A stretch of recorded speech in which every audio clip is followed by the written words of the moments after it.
My hands are sweating. All right. Hi, operator. I'm Gabriel Mercier, codename N2. Since we'll be fighting side by side, allow me to properly introduce myself. As the codename suggests, my combat style leans towards cryogenic suppression. My frost launcher paired with a cryo flask can quickly force enemies into a frost state, ensuring they pose no threat to us. If enemy positions are unknown, the homing stun grenade can precisely mark them as well.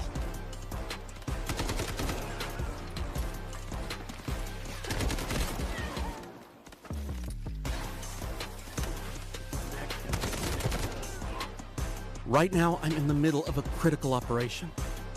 One where failure is not an option. I hope this mission can make up for some of my past mistakes, even if just a little. Mission target zone, AZ-3, Asara's only source of nuclear power. The plant's power output is spiking abnormally. This time, I won't let it happen again. An emergency shutdown is our only chance, but the risk is extreme. We not only have to breach Havoc's heavy defenses, we have to face lethal radiation head-on. Some containers within AZ-3 have already been contaminated by radiation. You can follow distinctive sounds to locate them, but keep a close eye on your own radiation levels. Radiation is divided into 4 levels, each causing different effects. Accumulated radiation can be cleared by leaving the contaminated zone and using decon chambers or mobile decon units.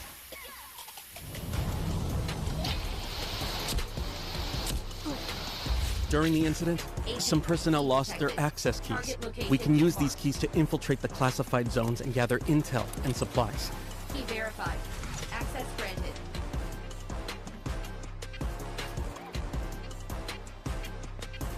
AZ-3 key detected. That's not all. Severe leaks have occurred across multiple sections of the plant.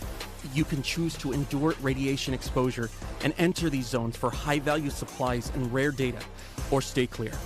The choice is yours. Havoc has deployed a large number of purification soldiers at AZ-3. Once your position is exposed, heavy purifiers will apply debuffs like corrosion and slow movement, but attacking the weak spot on their back can neutralize them quickly. An even tougher threat comes from the relink agents. H-1000 personally leads H-47, H-800, and other agents to guard the facility. All of them connected through Skynet. They're extremely persistent. Stay on maximum alert. One final thing. If we do manage to shut down all the nuclear facilities, something unexpected might happen. Disabling attention. All AZ-3 terminals disabled. Of course, the nuclear plant has new collectibles too.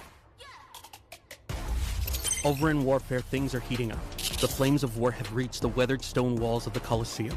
This 1,000-year-old city is sliding toward ruination.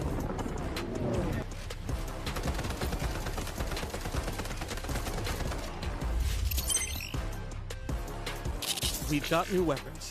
The RM-277 assault rifle excels at sustained suppressive fire, most effective from medium to long range. The SVCH marksman rifle is capable of taking down enemies in one shot at long range. There are also some bonus events coming up. Play Ole Ole Ole to earn points and exchange them for sports-themed rewards and exclusive avatars. The Meltdown Season Pass includes various tactical supplies, including a new outfit for Tempest. The new season's Mandel bricks can yield the AKM assault rifle. Astromancy's not bad. Opening Turbricks gives you a chance at the Law of Time series collectible charms. Good luck. A new melee weapon, Elegy, the exclusive weapon of the Abyss Shark Reese. Pretty cool. Oh, and don't forget, the Rainbow Six Siege crossover is launching soon too. 3 new operator skins.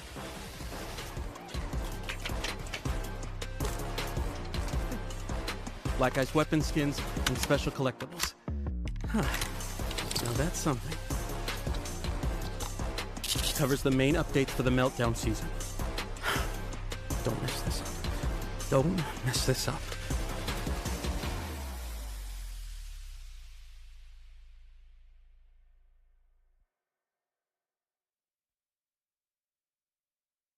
Hi everyone, I'm William, the art director of Delta Force. As many of you may already seen, Delta Force is launching a collaboration with Rainbow Six Siege in our next season. Since launch, we've seen a lot of passion and discussion from our community around the tactical shooter gameplay. And whenever players talk about the genre, Rainbow Six Siege is one of the names that come up most often. So, we reach out to Ubisoft. Bonjour, je suis Émilie Besson, directrice de la réalisation sur Rainbow Six Siege. Oui, Siege a toujours été défini par son gameplay tactique, le travail en équipe et aussi la variété des opérateurs que les joueurs ont appris à connaître et reconnaître au fil des années. Ces collaborations nous donnent l'occasion en fait d'amener les éléments emblématiques de Siege dans un nouvel univers tout en restant fidèle à ce qui les rend uniques.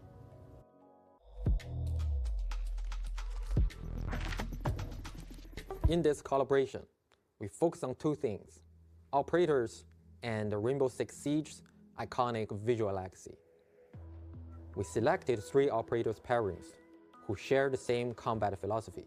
I'll be there you need me. 말보다는 행동이지. Call if you need a hand. For classic Siege elements, we choose to honor Black Ice, the Drone, and the Alpha Pack. Ce qui était essentiel pour nous de préserver dans la collaboration, c'était l'identité, l'authenticité de nos personnages. C'est ce qui les rend uniques. On a travaillé main dans la main avec l'équipe de Delta Force pour s'assurer que l'authenticité de Siege, l'identité de Siege s'intègre naturellement dans leur jeu. Both games share a realistic art direction, and finding distinct recognition within that shared aesthetic was actually the harder challenge. We started by preserving the core silhouette and a color framework of Siege operators. Doc and Motin's iconic deep navy uniforms, Vigil's signature custom-fitted gear, these stay true. And at the same time, within the finer details, we wove in Delta Force identity. The wear patches from both teams. Motin carries Cineva's badge. Doc has medical kits at his side. To faithfully recreate Black Ice, we focused our material work on internal ice fracture patterns to capture the distinctive texture and cold, austere feel of original. Oui, en effet, Black Ice résonne énormément avec notre communauté. C'est une cosmétique d'armes qui a énormément plu à nos joueurs. Et l'équipe de Delta Force a fait vraiment un travail incroyable pour la recréation dans leur jeu de cette cosmétique, avec un souci du détail extrêmement gratifiant. We employed a dual-layer material system combined with subsurface scattering lighting model. Using camera vectors and a depth texture to offset UV calculations, we achieved effect of refractor patterns appearing to exist deep inside ice. Et ce qu'on a apprécié et ce qui nous a impressionné, c'est le travail de recherche de Delta Force. À quel point ils ont été soucieux du détail pour conserver nos opérateurs dans leur jeu, qui s'intègrent vraiment comme naturellement dans leur univers. Beyond the content itself, we want as many players as possible to access and experience this collaboration. By completing in-game missions during the season, you can unlock these rewards for free. One more thing, in the new operations map, we've prepared something special for you. You will find a surprise in the maps that are meant just for you. Once the crossover goes live, go find them. Once more, onto the bridge. Dear friends, once more.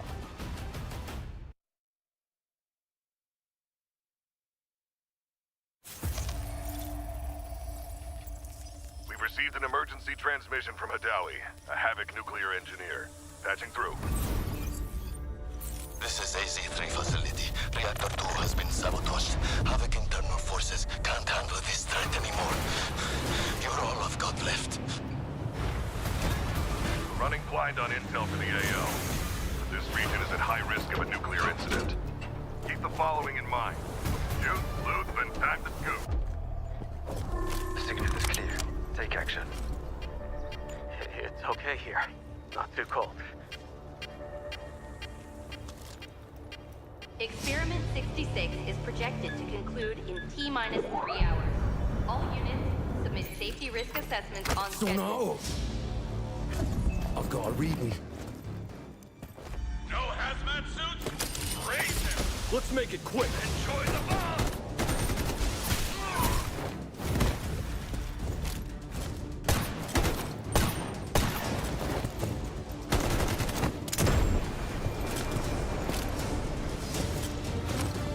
So eager to die. Excellent. I don't know what's happening, but reactor output is still climbing. And security thinks I'm behind this. They're coming for me. GTI, move it, now! Key verified. Access granted. Hostile signal detected. Lethal action authorized. Damn it! Someone take control of this piece of junk! Entering manual mode. Executing command. Those bastards in fusion research won't authorize shutdown because of their experiment timeline. I know better than anyone how important this research is. Hold this position. Once I finish calibration, use that console to insert the control rods immediately. Data set. Follow me. I know somewhere the signal can get through. Steam explosion at reactor 2. Incident level confirmed. Estimated contamination radius. Careful! Don't fall! We're outside the signal blackout zone. Upload the data package to Skynet immediately. Encryption keys in the archive. Just send it! Critical alert. Reactor power output has critically exceeded safety thresholds. Core meltdown imminent. All personnel evacuate immediately.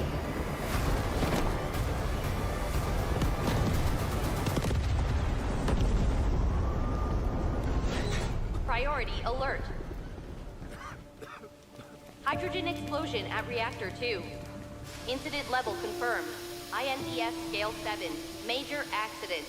All personnel evacuate beyond contamination zone immediately. Estimated spread radius 3.7 kilometers. Correction, 9.2 kilometers.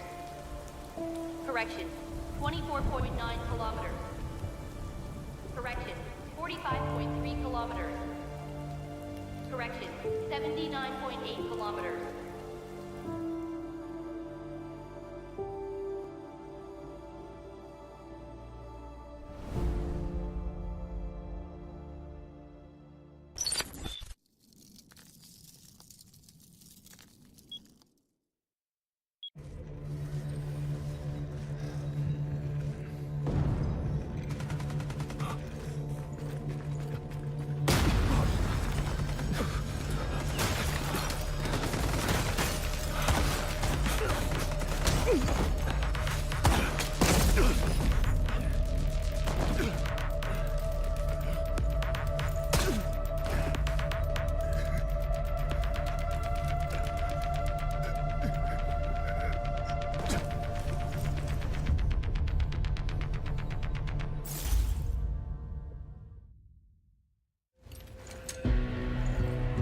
For some, success is measured by bodies in bags. Maybe that suits them. But to me, it's measured in hearts that keep beating.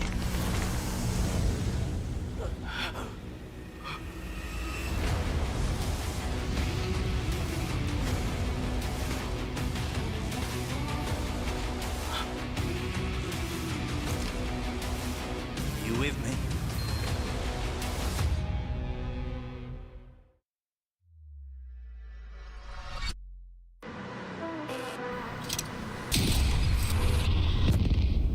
The enemy got the mantle bricks. Find it. Stop them. Mantle bricks decoded. Nice work, operator. The time to strike is now. Do not let me down, operator. Decoding has begun. Defend the area.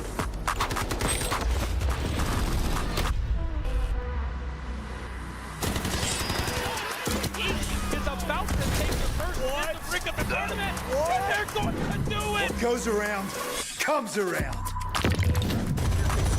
Not gonna do very much though. When you get barrel stuff, Skydie is getting aggressive. See what I did there? You ain't seen nothing yet. Let's knock them off their feet. There we go. So much damage, and there it is.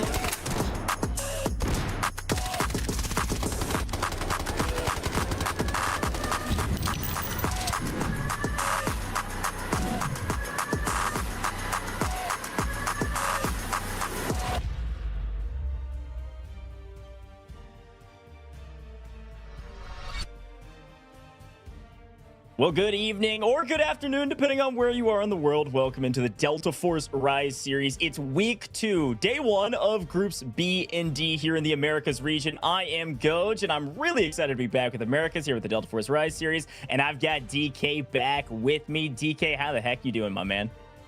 Super excited to be here. Of course, as you said, right? Week 2, day 1, also known as day 4. Either which way, super excited to see what the teams are going to be bringing in. But yes, I mean, second week of action. The teams have now had a few days to kind of recollect all the strategies they want to bring forward here. And I'm really looking forward to seeing what these teams are going to be bringing in. Yeah, I'm really excited about it as well. Our overall standings are looking wild already, and it feels like we just got started. But before we get to all of that, I do want to take a look back at how we wrapped up last week on day 3. Let's take a look. No, Snows runs out of ammo where he gets one knock. This is a full sin on the back of the Sineva operator. Does swing across lane. He picks up 2. Snows goes huge. Seemed to mean business moving up into Type Prison. Up comes the push, and that is it. L Snows. So the pressure is just too much. As one player goes down too easy, just locking in, popping off. One more to go. Oh, beautiful headshot. Can he get 3? Oh. But now it is going to be absolute pressure continuing to flow here. Oh no, FX gets taken out. Down they go. Team Liquid Mindo. That is a ton of value from Team Liquid. They were going to go up to Ridge. They heard the shots and they came into the party. Widows as a solo, having to take down a duo. In onto the position here. So I think they did a stand-up job, but now, of course, then it is going to be Nadeshot. Up right behind them there, so it could be a big upset. Look at that hit, though. That easy win unlocked. SSG, though, not going to be looking to make this one easy. As Killzone, beautiful set, makes it look effortless, and ooh. Oh wait, it's FX. They don't have a Tempest. It's just about gunning down your opponent. Too easy. Still on brick. Killzall holding the long angle. 9 seconds on the clock, and Killzall's killing everybody. Here comes Liquids. They've got a Tempest going for a steal. 4 seconds. 3 seconds. 2.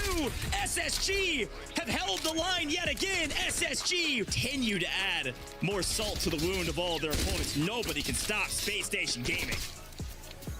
Oh, again, another absolutely impressive performance coming through here from Killzall. Just so on the money, but he is not done yet as he continues to clean up the layer.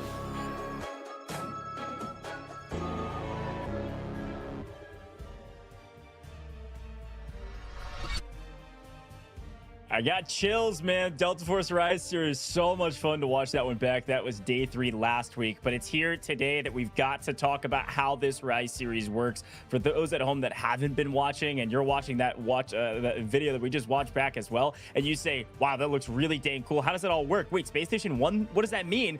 Well, I got you, and DK's got you, because we're going to break it all down. Let's take a look at our overall leaderboard and how this all works out with our bracket as well. DK, walk me through this, because our teams have been playing against each other, but they're grouped up inside of groups to determine who matches up.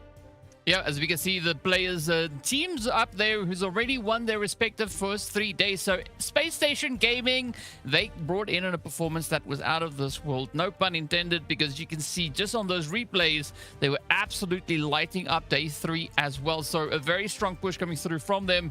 But of course, you can see their team Nadeshot, they did secure themselves that second day finish as well. So looking at the overall leaderboard, this is where we can see where the teams are that might find themselves in a little bit of trouble.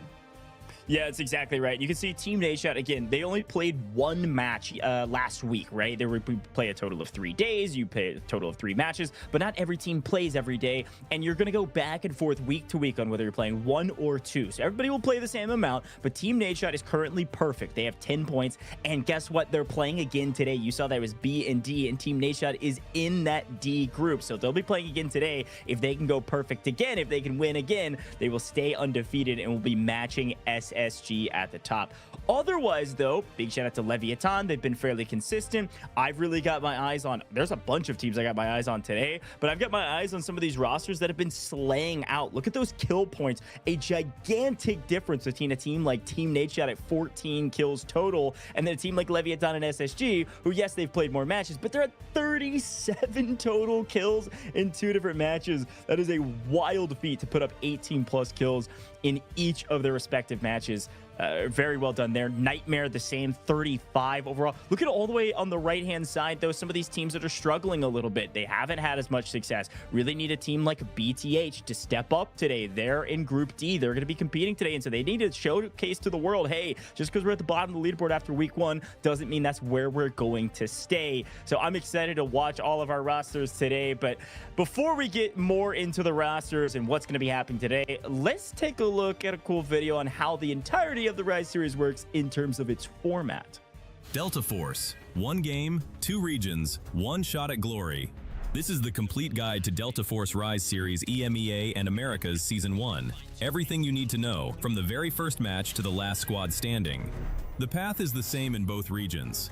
It starts with the open qualifiers, open to any team that wants to compete. The best push through to the group stage, where the top 2 advance directly to the finals, bottom 2 eliminated, and the rest battle through the survivor stage to earn their spot.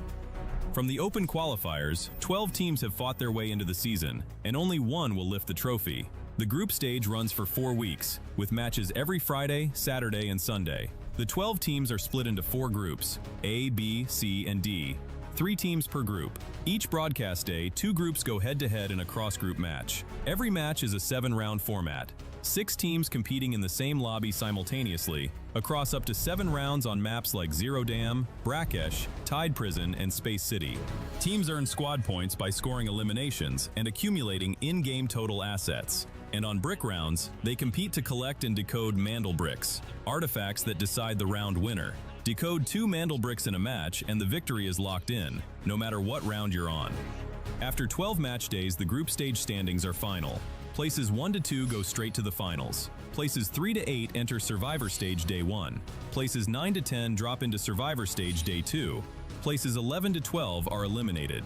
The Survivor Stage is where the bracket narrows fast. Day 1 brings those 6 teams together for one 7-round match. The top 2 advance directly to the finals. Places 3 to 6 get 1 more shot. Day 2 mixes the 4 survivors from Day 1 with the 2 teams ranked 9th and 10th from the group stage. Again, 6 teams, 1 7-round match. Top 2 go to the finals. Everyone else is out. 6 teams, 1 day, 1 lobby, 1 match. This is the finals, the ultimate showdown of the season.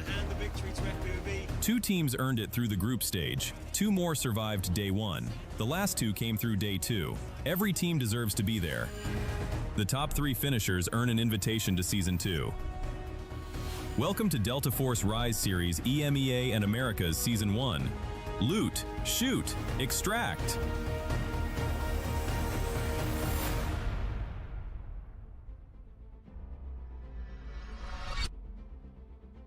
Alrighty, folks, you got a breakdown. Now it's time for us to walk you through it as well. Feel free to ask questions in the chat. I know a lot of folks are coming in for the very first time. Already seen a few new faces today. So first and foremost, we talked about groups and how it all works, but there's a group stage, right? We have a total of 12 teams that we showed you in 4 different groups, and they're playing over the course of 4 weeks, every Friday, Saturday, and Sunday, for a total of 12 matches. And of course, those matches can go up to 7 rounds. Haven't seen them all go to 7, but many end up do. Now, in the group stage, we're looking for the top 2 to go straight to the finals. If you're one of the top 2 teams in the group stages, at the end of our 4 weeks, straight to the finals you go. You wait on the rest of your competitors for that final day. However, everybody else, if you find yourselves in 3rd through 8th in group stages or 9th through 10th, you're going to be moving your way into the survivor stages. And that's where you start to be able to play for your spot in the finals and really exciting matches on that week 5. So it's 5 total weeks of competition, and I'm really pumped to see who makes it to the finals, but we have a long road to get there first. And some of the teams that have got a hot start now, they've got a nice little room for error in case things go awry today or tomorrow or next week. But at the end of the day, it's just about who's standing in those top 10 spots to even just keep playing in week 5. But I want to talk about the tournament rules and what you're going to be seeing today in a single match. These are the rules that matter. 1, everybody's going to be starting with 1.5 million Technic Alloy just to get their kits all ready to go. If you die, you lose your gear. I'm going to emphasize this often today because it's just like pubs. Anytime you die, you don't get anything back in the mailbox, folks, all right? You got to keep working to stay alive and hopefully extract. All of our games are a season behind, so we're on Season Echo, so you will see Morse today, but you won't see N2. No freezing people out there, not yet.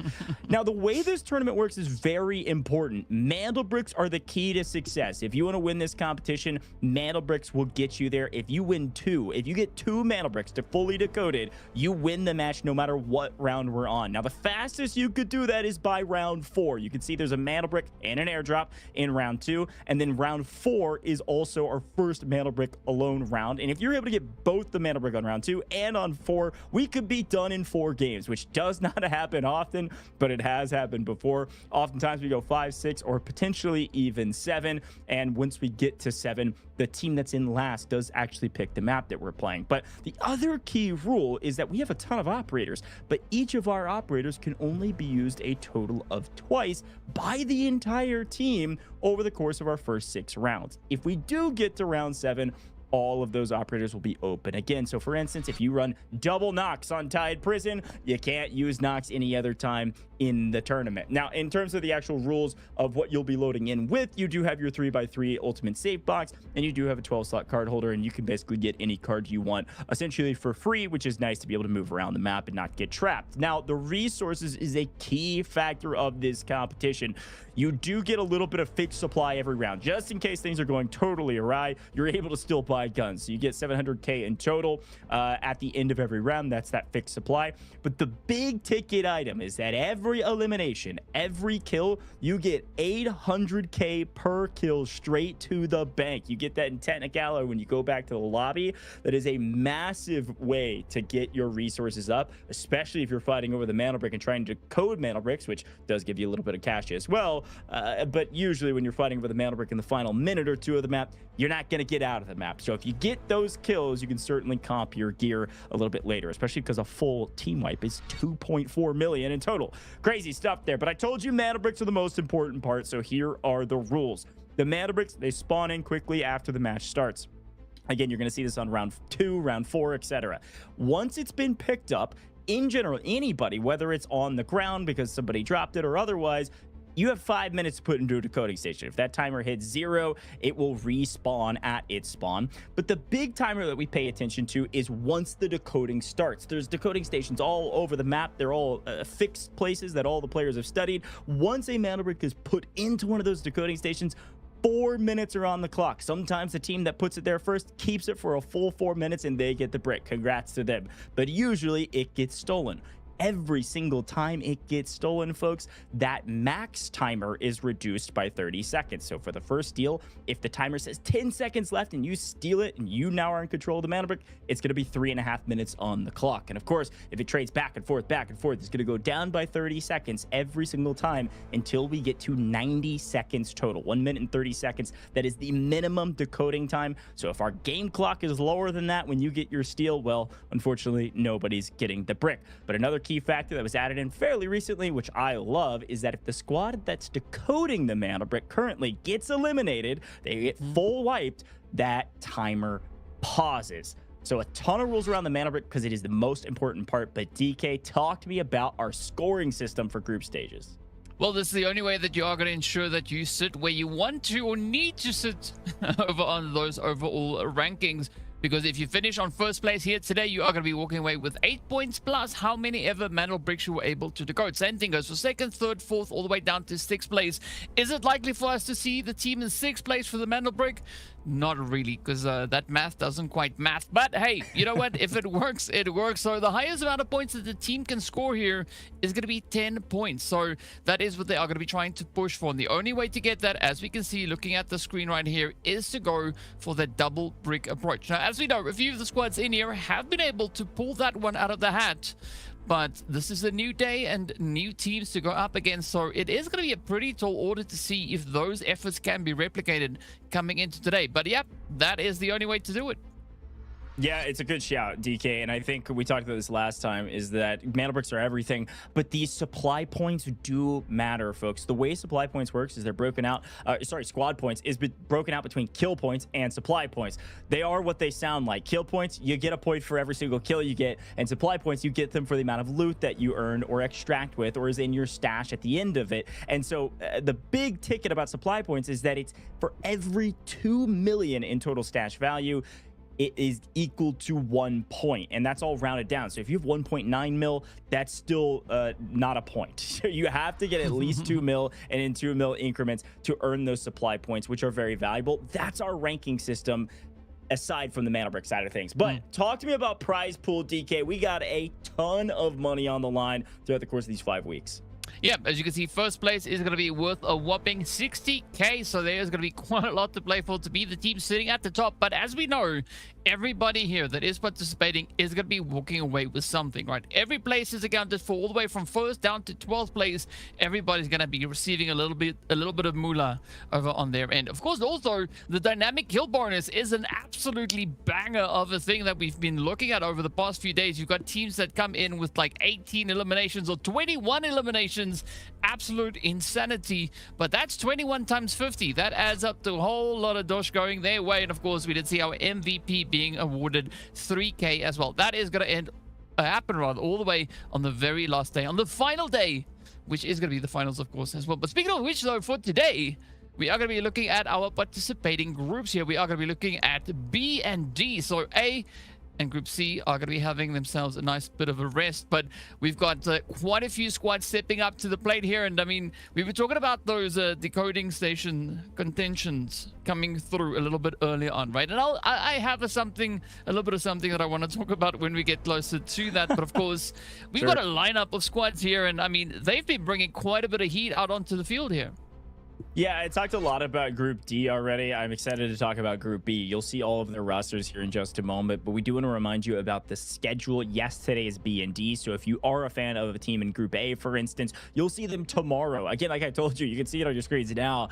If you could read a calendar, you can certainly read this every Friday, Saturday, Sunday for the next now 4 weeks left, starting today. We've already wrapped up week 1, and we're here in week 2, and this would be what I would call day 1, or like DK said, day 4, match 4. You can see on our graphic here. We'll go through all of these matches with you, and excited to share all of the games for the Delta Force Rise series to see who will win the finals. Let's talk about the rosters today, though, and let's kick it off with FaZe. Now, we saw FaZe on the map actually in that recap. FaZe is an interesting team. They've had their ups and downs throughout the course of week 1. There were moments where it's like, man, they can't get anything going. And then you see this guy on your screen, El Snows, with nearly a 9 KD on the map. The dude is 1v3ing in our highlight reel package. So they have something special. If they can piece it together today, FaZe is certainly a contender. But W Key Forever, WKF, this is an interesting roster, DK. They also were a pretty up and down roster. They didn't have necessarily a ton of great moments, but didn't really do anything bad either. And then, unfortunately, with the Delta Force Rise series, when you go in the mediocre, you usually end up near the bottom because you got to get Mandel bricks if you want to find your way to the top of the leaderboard. I mean, eliminations are not everything, but they do help a little bit, so you're going to have to try and play every single strategy that you can think of. But speaking about Mandel bricks, the Evil Geniuses, we did see them last time they played, of course, being able to bag themselves up that one Mandel brick decode. So I'm curious to see whether or not they're going to go for gold here today, look to get that back-to-back play. And of course, with Articuno on the squad, what could go wrong? That team was so strong in their first appearance. I thought they had it in the bag, and then things started to crumble at the very end. So if they have a bit of stamina today, I think they've got a really good chance of winning this one. Watch out for Evil Geniuses on the map, but all of these teams can certainly step up to the challenge of winning our match number 4, which is our first match today. This is Group B, by the way. This is what we were talking about. They are playing now against Group D. So let's talk about BTH. Looking at this roster, you know, this is a fun roster for me because they play different than a lot of the other teams out there. This is a very slow paced team. They like to come in last to the party. They don't like to make any super aggressive moves, but they're solid team fighters, and they certainly love to do just that. There's been multiple times, especially when we get to the Space City maps, where this team was rotating around the outside of the map, hunting teams rather than playing for the brick, and it actually ended up paying off for them at least once. So watch out for that roster. But technically, Team Nadeshot is the top team, as they are the team that won their last match and therefore have 10 points. So they've got a really good chance trying to go back to back here and maybe put Space Station Gaming on alert as not the only team that can go undefeated. They're an interesting team for multiple reasons. I think one, they're the first team to qualify for the Delta Force Rise Series technically, and also they don't play that aggressive, but they are certainly good at playing for bricks. Speaking of a team that does like to play a little bit more aggressive, DK talk to me about Mendo. My goodness, this guy's a slayer. He's a goat. He is a goat, right? That is it. That is all the description that Mendo needs. But of course, luckily for Mendo, he is in a great company as well with the rest of the team here. So we're really going to be looking to see what they can all bring onto day number 4, what they can bring in and how much pressure they are going to be looking to apply here. And I'm super excited because we've got quite a bit of a lineup for our teams getting ready to step onto the field for the first time here today. But yeah, one thing that I'm curious about is last week, right, we saw some interesting things happening with regards to Team Nadeshot and, of course, the players there from Team Liquid. Both ends having some pretty exciting runs, right? Both of the teams, of course, managing to get their hands on those Mandel bricks. I wonder today if anybody is going to look to contest Team Nadeshot once we head over into Brakkesh, right? Because last week, they got it for free. Yeah, I think it's a really good call out. Speaking of the map rotation, Brakkesh, you'll see that on round 2. That's our first Mandel brick round that DK was talking about. It's one that we have to pay attention to because it really does set the tone for this competition. Will be airdrops on that as well. We'll talk a little bit more about it. If we do get to round 7, you saw that on the screen, by the way. Team in last gets to choose between Brakkesh or Space City. But as we take a look at our operators, of course, no operators having been used yet. Those green bars down at the bottom of each operator profile, folks, that's how many times the operator has been used. If they are grayed out, they cannot be used again. Reminder, only twice per entire match, except for that round 7 where they all reset. As we turn our eyes to Zero Dam to kick off our first economy round, our team's looking to get some kills for some money and hopefully some loot as well. We'll be seeing a lot of this operator comp, if you can call it that. D-Wolf, Raptor, and then Vlender have been some of the top operator choices on the map in Zero Dam, and including Viren, namely because DK sold operators is really what you want when you're just trying to slay out. Zero Dam is a fun map. Admin always has some banger loot and some banger action. But in my mind, Zero Dam, it's all about getting your gunny warm. We've got to take fights. If you're playing Zero Dam warm, you're kind of slow rather, you're kind of wasting your time. You got to get warm on Zero Dam. And we'll see the players get focused. And hopefully they're already warm, but they're one more chance to warm up here on Zero Dam. I mean, Mr. Dio God over here is definitely warming up, right? He's warming up his ears and making sure that he is well set to go as he's just enjoying the living goodness out of those jams over there.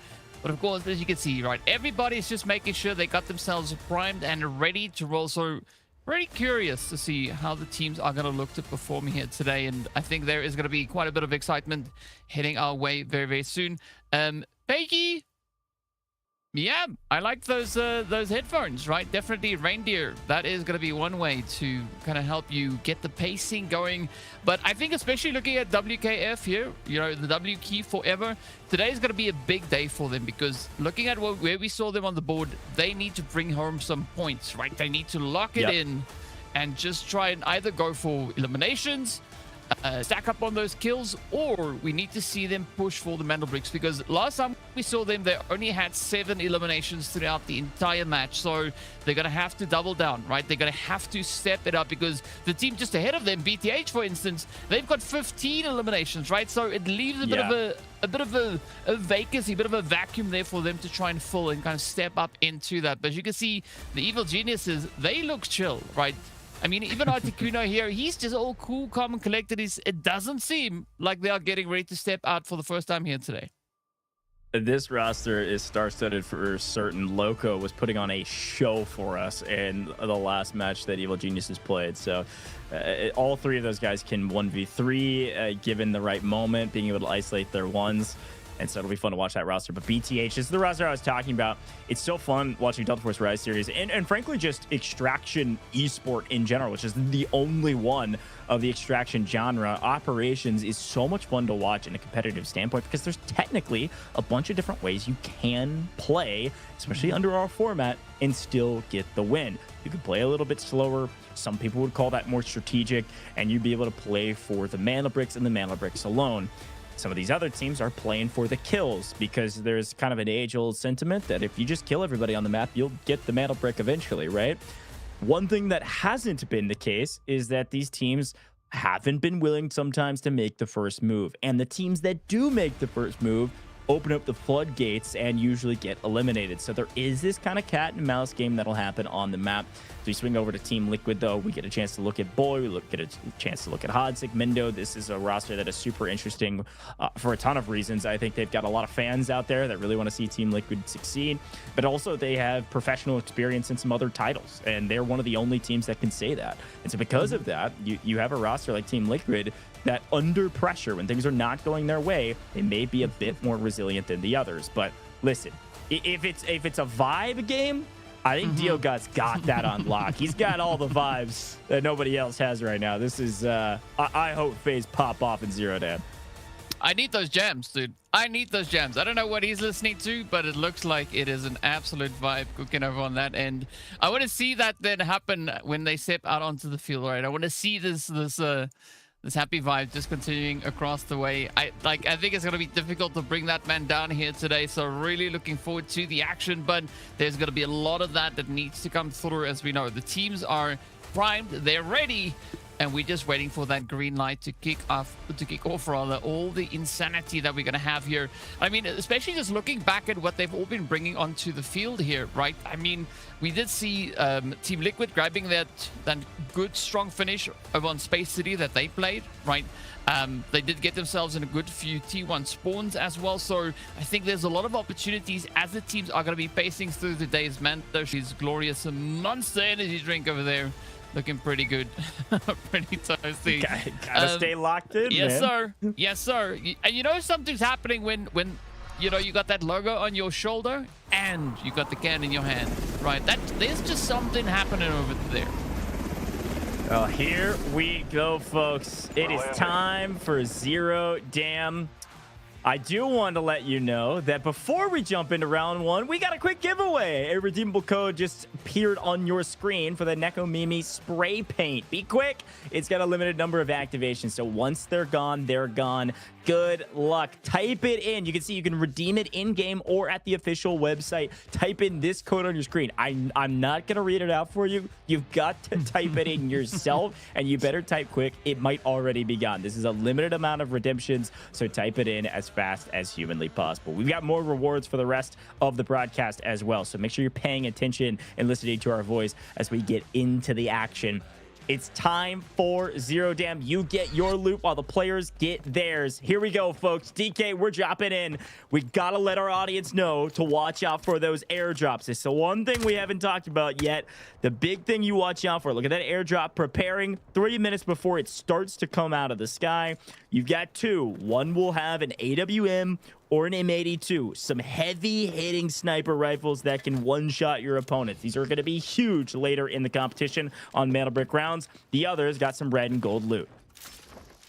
Yeah, let's see whether or not that red and gold loot is going to be able to work out for them as everybody now starts to push on up. You can see Team Liquid already with a quick and early position there as they get that quick rush up in towards admin. But BTH also seems like they had their hands on a glorious T1 spawn here, so it is looking pretty hopeful. A few of our squads, but now we got to see whether or not only if they can get their hands on a little bit of those reds, as we've seen them be plentiful. There's one coming through from Tooth, but of course, can they get their hands on a little bit of that aggression as well?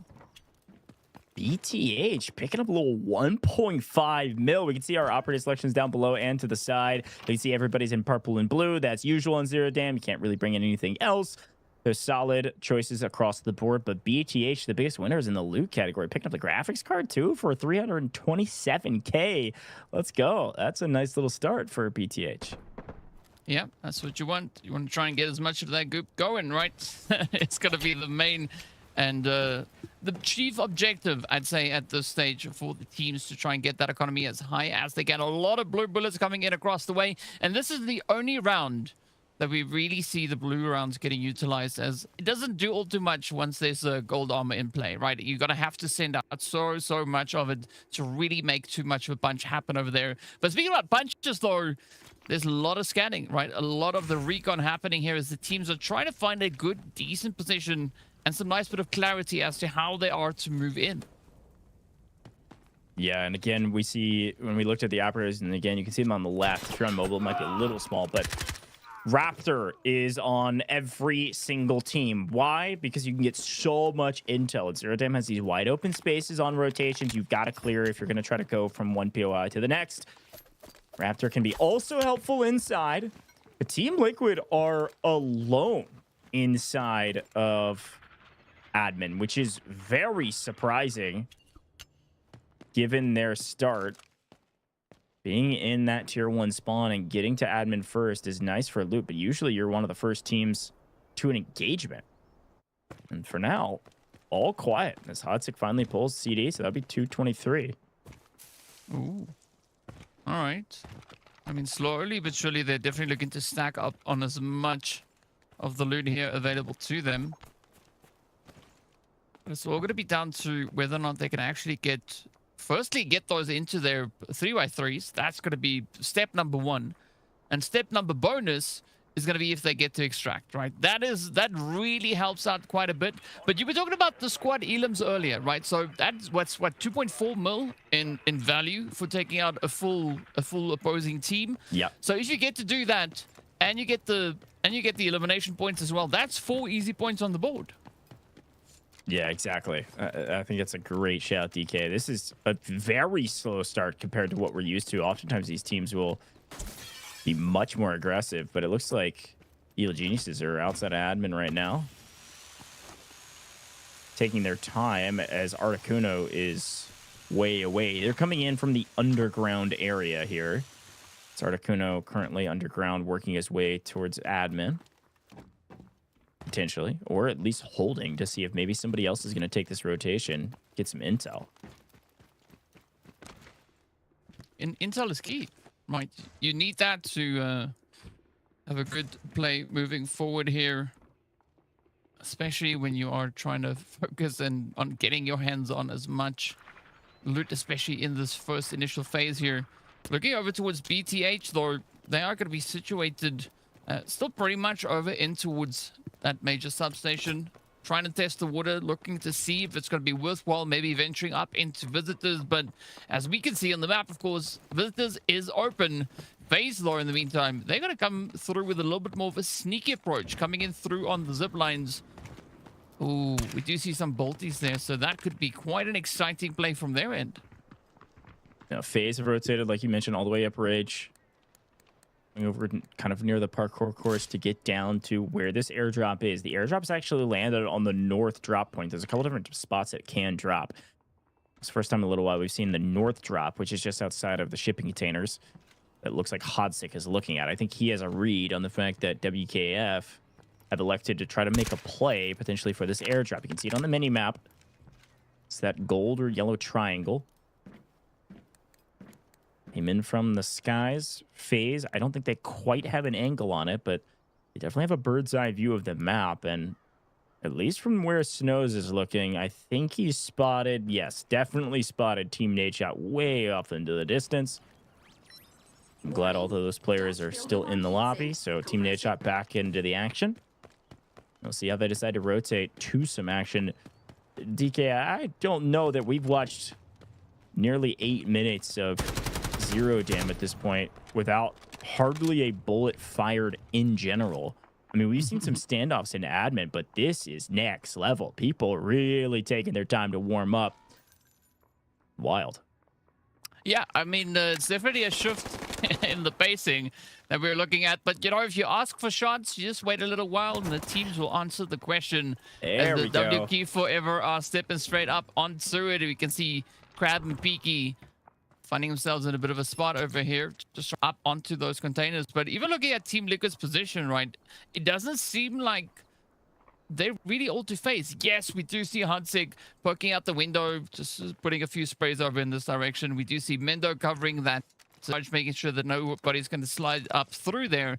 But if we look down below into the underground, this is where we've got the Evil Geniuses and BTH getting right into the action. The first hit coming through there. And this could be a start of a beautiful snowball session. Yeah, it's an interesting play because Artican was actually split from his team. So he's not even playing right next to his team. He's playing on the outside. So they're actually setting, like you said, a pinch to be able to surround BTH and make a big play here. Looks pre-programmed. It looks planned by Evil Geniuses. And BTH maybe are starting to realize we don't like this fight, at least not this position in the fight. What if we try to address this fight from a different angle as well? They might back out a little bit here. Not overcommit to a fight they don't feel like they can win. It's always important to try and get a good read on the situation here. I think both teams doing a pretty decent job. Nobody blindly committing to anything, but in the meantime, while our squads are focused on each other, we do see that airdrop trying to be reached here by the side of WKF. Of course, the second one is going to be opening up very, very soon as well. And already the play is coming through from Team Nadeshot. They are beautifully set up exactly for that play. They've not been able to find a whole lot of loot, though. Only 56k to their name. That is a pretty scary number to look at, but for a whole bunch of different reasons, right? You want to see as many as you can find, or rather get as much loot as you can find. So the higher the number, the better it is. In the meantime, waiting to see some kind of a conclusion come through here between the Evil Geniuses and BTH. Both squads kind of just finding themselves in that standoff. At some point, somebody has to do something, right? They either have to rotate all the way up through the tunnels, get up in towards admin, or they just got to send it, right? Get a bit sweaty. Yeah, this is anything but at this point. BTH, like I mentioned, really didn't feel good about this angle. Take a look at what Team Nadeshot's doing. They've actually set up on the south side of the map, playing for the second airdrop. This should hopefully give them some decent loot. They want to double check that it's not being contested by somebody else, and currently the coast is clear, so we'll see what they pull. Hopefully something decent. So far, not great at all. Yeah, pretty rough. Did pick up a Rolex nice from Slept. But again, when you're looking for 2 million to equal a single supply point, I mean, that helps buy some better loadouts, but doesn't really help in the point category, which is what you're looking for. Needed a little bit better RNG, don't get it, but we've got a fight potentially. WKF, instead of going for the airdrop, they've sprinted inside. They want to win this high ground position over TL, and if they can win it, then they can play for the airdrop. I like the aggression that they're showing, though, right? I mean, they're not just walking into the top floor. They are just full on sending it. They're rushing, they're running, trying to clear these angles as quickly as they can. As you can see, Mendo is primed and ready to go with D-Wolf as he activates that quick ulti here. Is going to get ready to just push on forward. Oh, the aggression, though, landing right on him as Pratt comes through with the first hit. Mendo quick with the follow-up. Absolutely on the money, though. A huge trade for Mendo, but Krabs be able to trade it right back. WKF, they've got one more in their sights, and they get it. We said WKF played a little bit too slow. They heard the call and lived up to their name. WK forever, they WK inside, and they wipe Team Liquid, who is not prepared for, yes, the onslaught, but also not prepared for Krabs' position. What a win from WKF, but it looks like Evil Geniuses maybe hear the gunshot, hear the fire, and want to get into the action. Certainly showing up too late. But they're slowly creeping their way back from the underground position into admin. potentially contest this team while FaZe is crept down from the outside. We've got more action on screen already as Evil Geniuses made their way to the first floor, working their way up the stairs. I like this kind of basing coming through here, and it's just absolute sweats all over the place. But let's see whether or not Crab can get his hands on even more eliminations. Because looking at the Evil Geniuses right now, what they've been doing in the previous days, they really know how to work their way through these engagements. So it is all going to be on WKF to see whether or not they can actually land those sprays. But look at the teamwork. A nice bit of that strategic push coming through. Again, not a whole lot of blind sending. Instead, they are going to be basing it up, but they have to pick up the pace considerably because FaZe is now also entered the building. So the heat is going to be coming in pretty hot. Yeah, this is bad news for Evil Geniuses because FaZe is going to come up and third party this, and they're the ones going to be trapped in between two teams. Yes, WKF might be trapped inside of a room right now, but Evil Geniuses feel the pressure. I think they're getting a read on the situation. Look at them go. They are full sprinting away from this engagement, trying to put WKF potentially in the middle of the two teams themselves, and then, of course, FaZe on the other side. FaZe is split up, playing underground, playing on the outside, working their way in. Not triple challing as a full team. This is a smart play from Evil Geniuses. They did not want to get trapped here.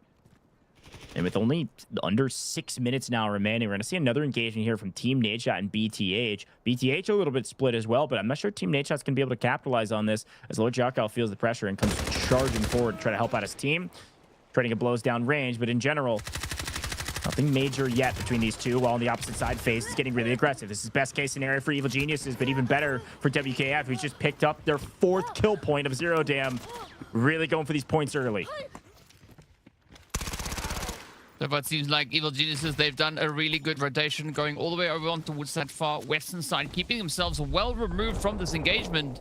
But FaZe actually being met with quite a bit of counter-aggression here. WKF, they mean business, right? They came into today prepared. They're going to try and reclaim their position on this overall rankings, even if they have to work their way through every other team in this lobby. They already took down Team Liquid. Could it be FaZe, the next one to fall to the aggression? Mumu also coming through with a bit of a response, and this is now FaZe being caught in a sandwich. Yeah, picture down on the bottom right, BTH and Team Nadeshot are trading blows. They're both down a player right now, so both these fights going on at the same time. But the one on main is a 3-team battle. Currently, the only team to have lost one is FaZe.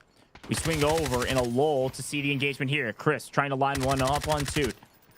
This is going to be a res coming through for Lord Jackal. Utilizing Vlinder. We talked about the metas and what operators people choose. Vlinder is very valuable in team fights here on 0 Dam. But both teams able to pick up their third. Both teams, a full team of 3, trying to engage on one another and get a player advantage yet again. I like how the position has evolved and both teams now taking it above ground where things are just a little bit more comfortable. You can breathe slightly more comfortably as well. But let's see whether or not Ka is going to get anything locked in here. It's just scanning frantically up ahead of them.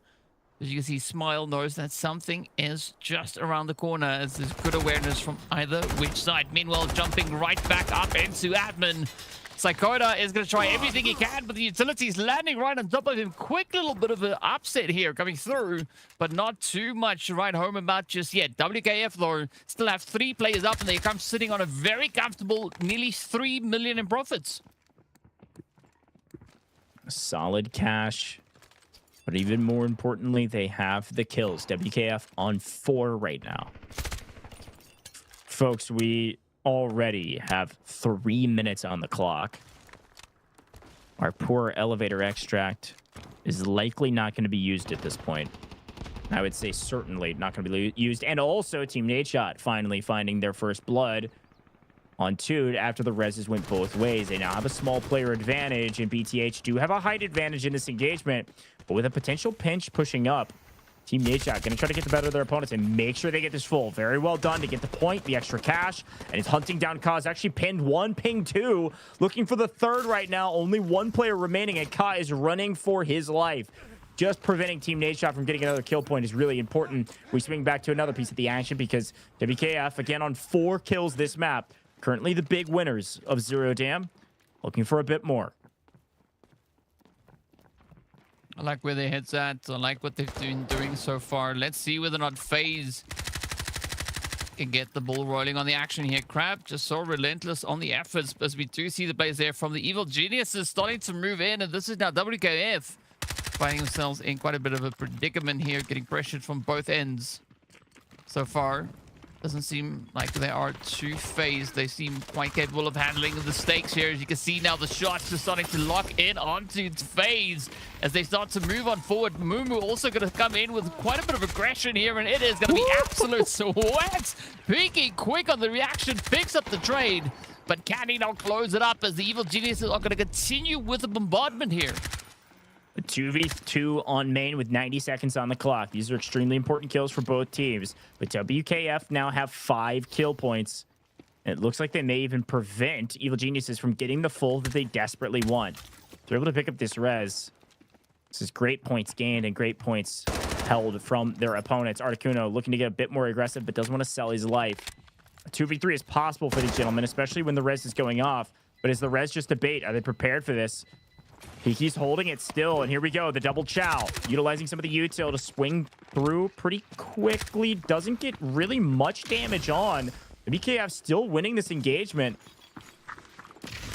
Even as the drone explodes, it doesn't do much. And still, WKF are holding their own. And Satoka's just going to roll up as a solo and hope and pray that in the last 40 seconds, he can find a kill. Well, definitely has the opportunity available to him. It's all going to come down to just timing it to perfection. But so far, things are looking pretty tough on the side here of EG as they've been traded down to a 2-piece. WKF, though, is still keeping up the pace. Oh, wow. Zygoda has been spotted out quickly, falling back into hard cover. And unfortunately, he can only do so much. Down they go now. WKF has the opportunity to try and clear this one out because EG is on the ropes. 10 seconds. With the last 10, what can you get? Looks like maybe one more. Yes, Kago's down. That's a big pickup in the final seconds of the map. Team Nadeshot find a couple kills. They are also the only team to extract one player. We saw that in the camera box down to the bottom right while all the action was happening in the admin. Team Nadeshot do sneak a player out.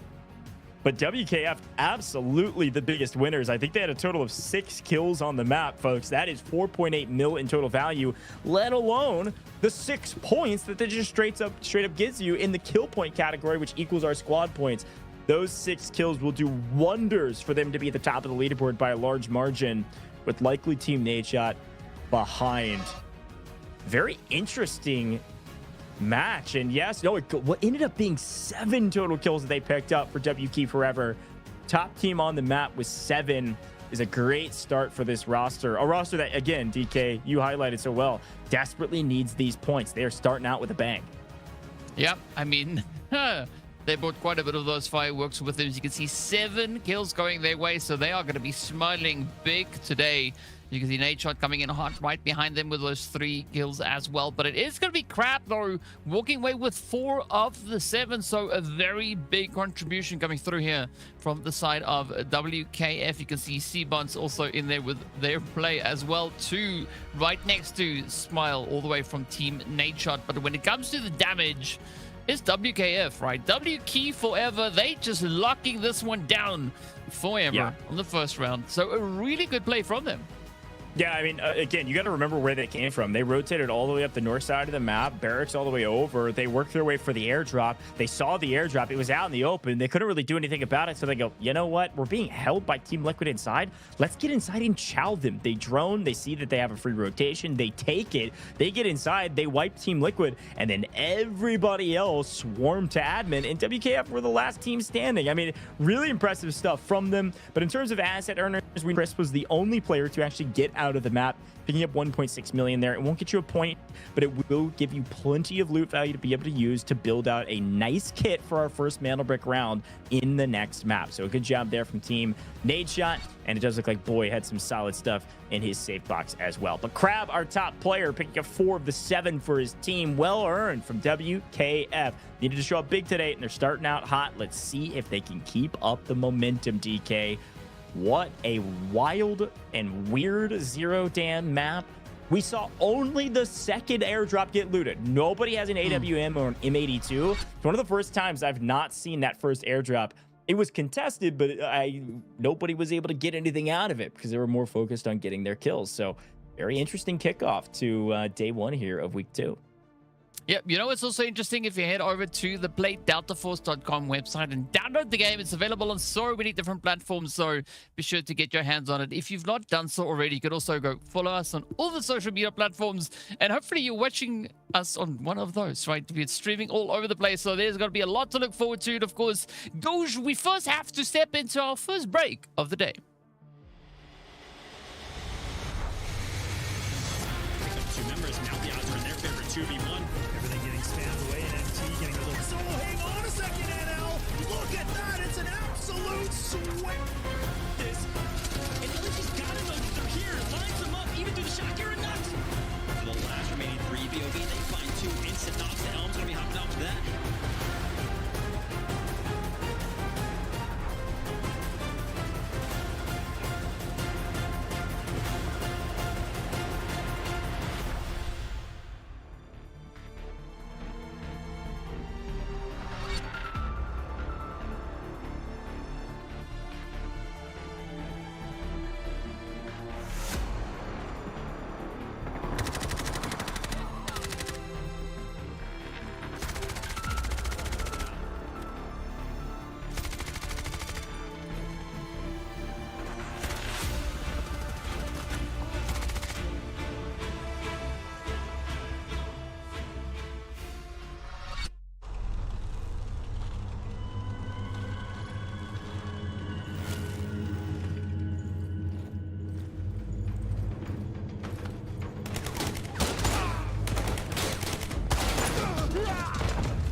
For some, success is measured by bodies in bags.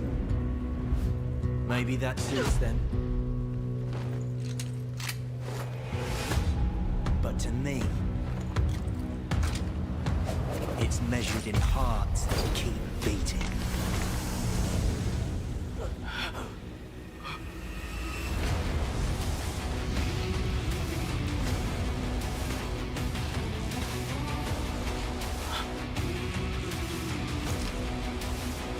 With me.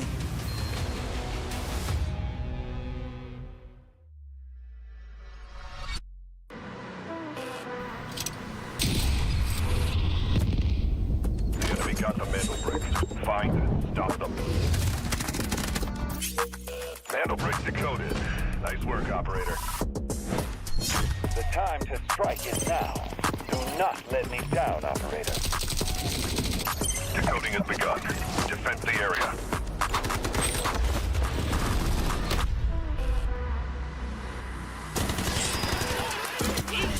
About to take the first step to break up the tournament. And they're going to do it. What goes around, comes around. Oh, not gonna do very much though. You get barrel stuff. Skydie is getting aggressive. See what I did there? You ain't seen nothing yet. Let's knock them off their feet. There we go. Much damage, and there it is.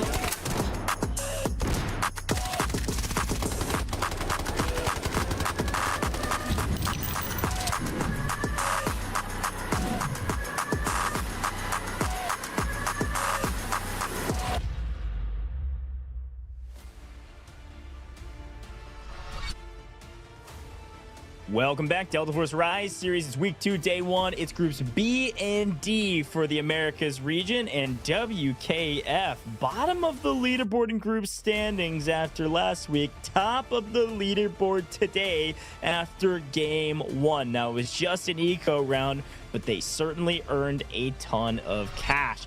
Let's take a look at those leaderboards and see how much cash, because my goodness, woo, they picked up 4 supply points from all that cash they got from getting those kills here at DK, but they got 7 kills, so added together 11 total points. dwarfs everybody else besides Team Nadeshot, who did end up picking up 7. What a start for these two teams. Yeah, I mean, they turned that eco round into an ego round right now. So they just demolish everybody. But that's the exact thing that I feel the team starting off today at the bottom of the leaderboard needs to do coming into the next day, right? Play like this.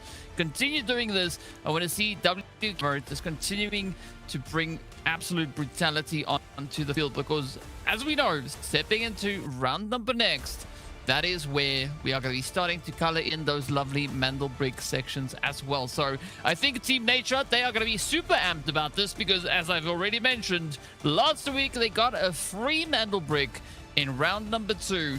But I don't think the teams are going to let that one slide, right? I think the teams are going to look to bring in quite a bit of that pressure as quickly as they can.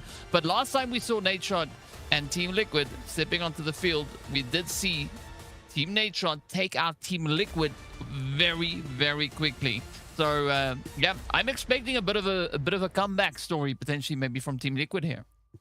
Yeah, definitely Team Liquid needs some revenge. I mean, they had a very frustrating start. They did end up picking up 1 kill in that engagement, WK getting the full, but otherwise, they didn't really get anything else in that map. So losing their Kira, losing a decent meta value. They're pretty low on the leaderboard still. Yes, technically in 3rd, but 3 points compared to 11 is a gigantic difference.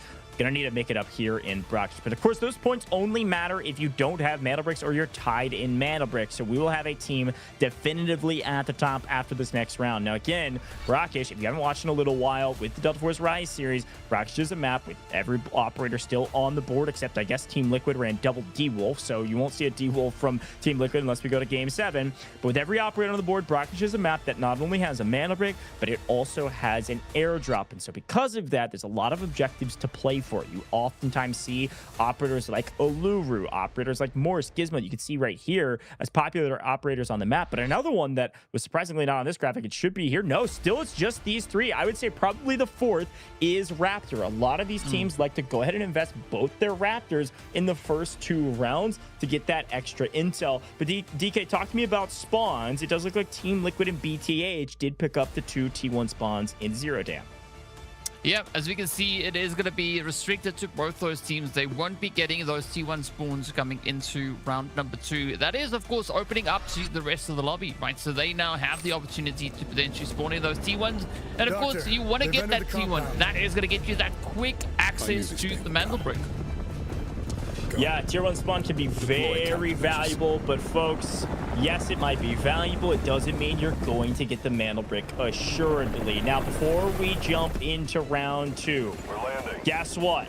Our players are looking for some extra rewards on the map. They're trying to get their loot up, and we've got another giveaway for you. You can see the screen right now. Redeemable code to unlock the SR3M Combat Ready. Go get it right now. Type in this code. You can do it in-game or on the official website. It is first come, first serve. Type it in ASAP. All of these activations for this code are limited, so you may run out. You might type it in and it says, well, they've already all been used. That's the exact language. If they've all been used, you won't get anything. Go get your SR3M Combat Ready skin right now. Very cool look for the SR3M, and I'm excited for you.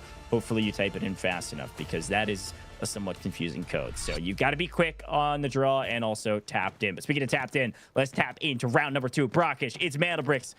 Let's get it on. Yes, sir. Ooh. FaZe and Team Nadeshot starting us off with that T1 spawn. So that is going to be a really good start for both teams. As you can see already, they are just full setting it up into Museum. Meanwhile, BTH, though, going for a very wide wrap around the north there. WKF also wide, but Team Liquid and the Evil Geniuses getting ready for potential altercation right there up in Tower of Babel. Yeah, that's definitely the 2 hot spots. Tower Bubble is one of those weird spots on the map where oftentimes it's certainly the best loot on the map, but many teams will leave it immediately to come play for the mana brick, because again, the mana brick's the most important part. But some teams will elect to stay, turn up all that loot, and hope somebody else steals the brick away so that they can get there late to the party. But here's the spawn. We take a quick look at our operator choices across the board. It's pretty much exactly what we thought. We see a couple teams still running their Raptors. We do see a lot of those most popular operators, a lot of engineers this time around to help zone off some of these positions where the decoding stations are. And Mr. Diogod He's going for the old snake in the grass play. If you just keep slithering along, nobody's going to know you're there.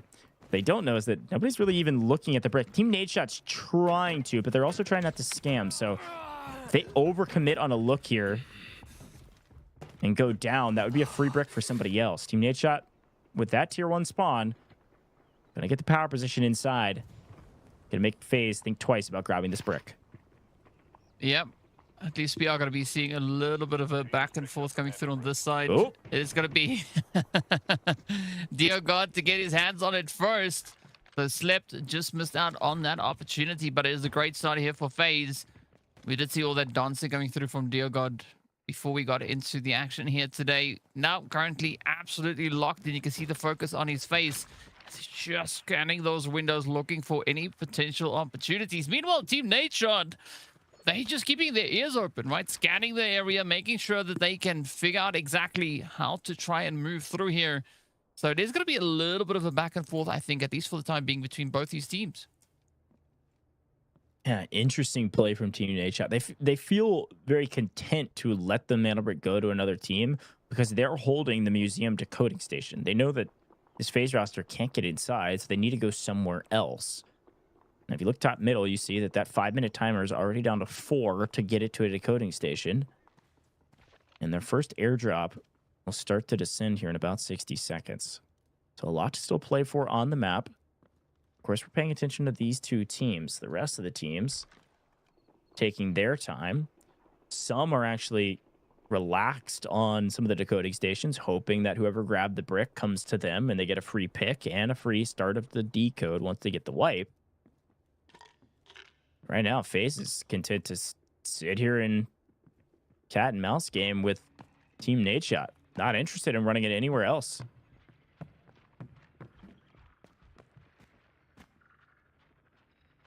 Let's see what happens as Team Nadeshot now goes about their business here. Go for a little bit of loot, right? Because this is still an eco round. So let's see whether or not they'll be able to find themselves a little bit of something. That protein powder can work out quite well, right? If you want to build some muscle, but you need to try and build economy, so it's not going to be worth all that much. And it does seem like it is pretty slim pickings, at least for the time being. We've not really seen any reds stepping up onto the screen just yet. Of course, it does sound like we have that attack helicopter coming out as well, so that is going to make things a little bit more challenging for the teams. And indeed about the reds, here they come. As you can see, everything now starting to be picked on up. You have a few of those Morse ults now getting played as well, just trying to gather as much information as they can. But I don't know if FaZe has been able to figure out exactly where Team Nadeshot is. Here's a look at BTH, who just pulled some nice reds. Here's a look at the map. So this is what I really wanted to see. You can see that WKF has actually been camping this Brakkesh decoding station up here in top middle. And then you see that Evil Geniuses said, okay, well, if they're not going to go up to market, they're going to go over to camp, which is where we want to be. Also, the airdrop's here. So we kind of killed 2 birds with 1 stone. Then Team Nadeshot's like, well, if they go inside the museum, we've been sitting here and they know that. So where does FaZe go? Currently nowhere. They have sat in the building that they've been holding since they grabbed the mana brick for now over 3 minutes. The 5-minute timer once it's picked up, and everybody's confused. They're like, where is, like, what's going on? They know where the brick is, but they're just waiting for that brick to move, and it hasn't moved an inch. Yeah, interesting tactic going through here from them. Let's see whether or not DioGod is gonna get this ball rolling. I mean, I think the downside here for FaZe is they've given all the other teams across the map so much opportunity to get set up on these decoding stations. So essentially, they've kind of dug a hole for themselves, right? So this is going to be quite a bit of a challenge. Let's see if they can get that entry successfully. They have to do so. They've got just over a minute left on the clock before that mantle break goes right back to where it came from. And here comes the hits now. Snows with a sneaky play through the window on the other side. He's able to grab the ledge, jump up on that ledge, peek through the window, and catch Team Nadeshot by surprise. Now what does FaZe do? They engage over at Museum, and then they swing over to a decoding station that they checked. They looked over here with their Raptor and said, nope, there's nobody over there. Nobody's camping this one. Let's swing over to the western side of the map, just outside of Museum, and go ahead and put it in. We were running out of daylight before that thing respawns. We don't have to go for that play again. So good job from FaZe to kick things off. 4 minutes on the clock and counting, while the rest of the teams either engage with each other or come play for the steal. And currently, it looks like WKF, yet again, trying to be some of the first to the table with a kill under their belt. Well, we see a few of those Gizmo plays coming out as well, but the trades are being had in both directions. WKF and Evil Geniuses now find themselves in a bit of a preemptive standoff here. Both teams trying to do a little bit of something. As you can see, Articuno trying to find that angle. Quickly has to fall back, get those armors all patched up again. But meanwhile, FaZe, they've moved their way over onto the decoding station, as you've mentioned here, Goj. And I mean, it doesn't seem like anybody, at least not for the time being, is going to look to contest FaZe, right? They are pretty much focused in on each other. And Team Nadeshot, they're starting to scan with their Allura rocket, but they're not gathering any info. They have no intel as to where FaZe went. They've got to assume they're over at the decoding station where the brick is at, but they don't know exactly where they're positioned around it necessarily. So we do see that Evil Geniuses, they held off the advances of WKF. And why were they trying to play the south side of that? Well, one, we knew which direction Evil Geniuses wanted to hold because of where WKF likely wants to go, which is towards the brick. But also, guess what was in the street? An AWM inside of the airdrop. A big pickup for a guy like Muamua, who rarely misses. Really strong player, and the AWM very valuable on a map like this. Not a lot of time left on the decoding station. Maybe worth trying to make a move with that sniper. You only pick up 5 bullets, but maybe one-shotting people all over the map, as it looks like El Snows says, yeah, go ahead and cross the street. See what happens when you do. So far, pretty good defensive angle being held here by the side of FaZe, as they will get tested on up. Now it is going to be Team Nadeshot and the Evil Geniuses finding themselves in a bit of an altercation. I'm curious to see what Team Liquid is going to do, as we do see a very far rotation going through on that southern side as well. Quick few trades coming in here, as we do see Team Nadeshot already 1 play down. They are left now with Crisp and, of course, Slept, looking to see if they can defend this position, but it is going to be a really tough one to pull off successfully. Yeah, I mean, this is the best case scenario for FaZe. Team Nadeshot were trying to slowly work their way up the south side of the decoding station, and while they were doing that, they get shot in the back and have to fight against Evil Geniuses now in a 2v3. So FaZe is just going to sit here and go, really? Nobody's coming for us? Not yet? Okay, it's not going to be south. What if we check the north side? It'd be a smart move here from DioGod, starting to get some intel and some ideas that, yep, absolutely, we got a party on the north. And over there on the south, Team Nadeshot still deeply in trouble. Chris goes down as well, so Evil Geniuses should get the better of their opponents on the south side and show up eventually with a full team wipe, but it may just be too late. DioGod losing a bit of health because he just wasn't too careful. Really trying to contest this northern side, and appears like Gizmo, even Raptor. This utility can be extremely oppressive, especially when it's a multi-team fight, and that's exactly what it's about to be. Look at Evil Geniuses coming in the south side. Snows is going to sit to decode. He wants to make sure that if anybody goes for the steal, he's going to be there with a gun in hand. 20 seconds on the clock. We were running out of daylight, and Evil Geniuses feel the pressure. Here goes Loco. Got nice damage on DioGod, and actually able to get DioGod with some util and the gun over the top, and now he's going to make a play for the brick.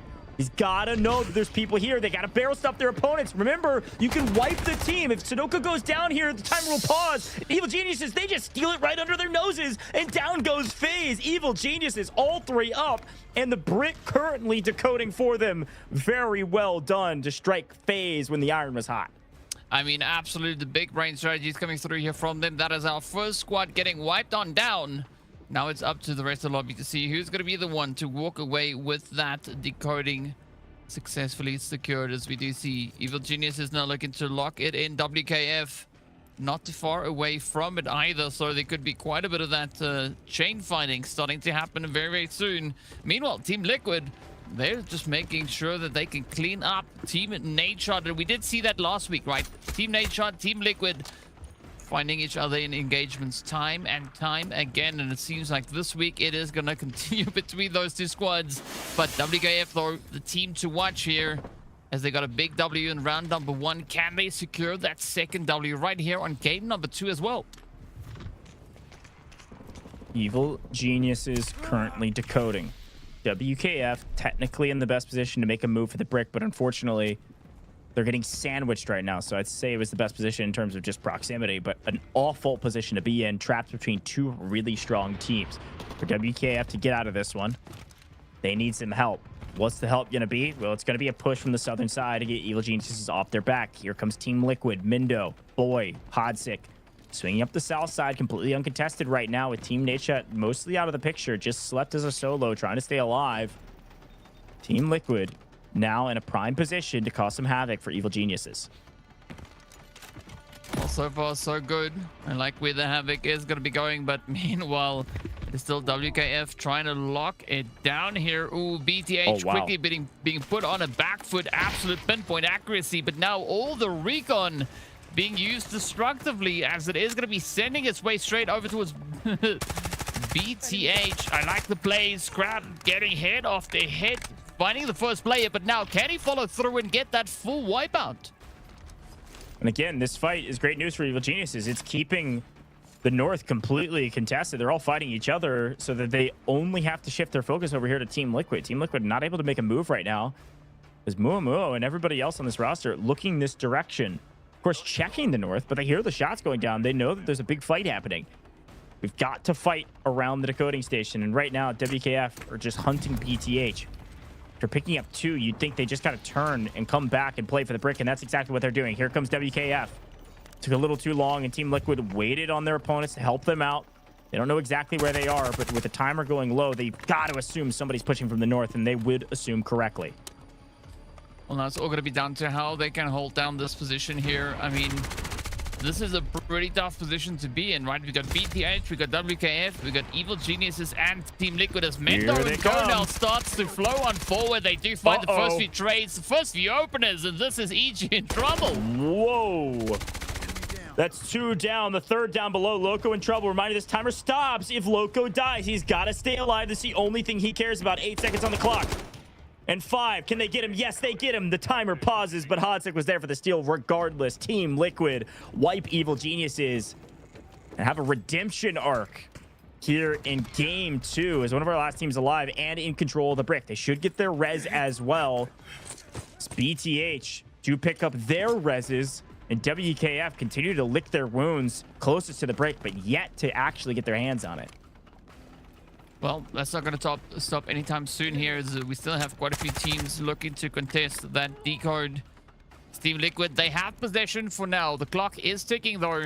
You can see just under 2.5 minutes left on the clock, and the round is going to be over in under 4. So whatever needs to happen has to happen very, very soon.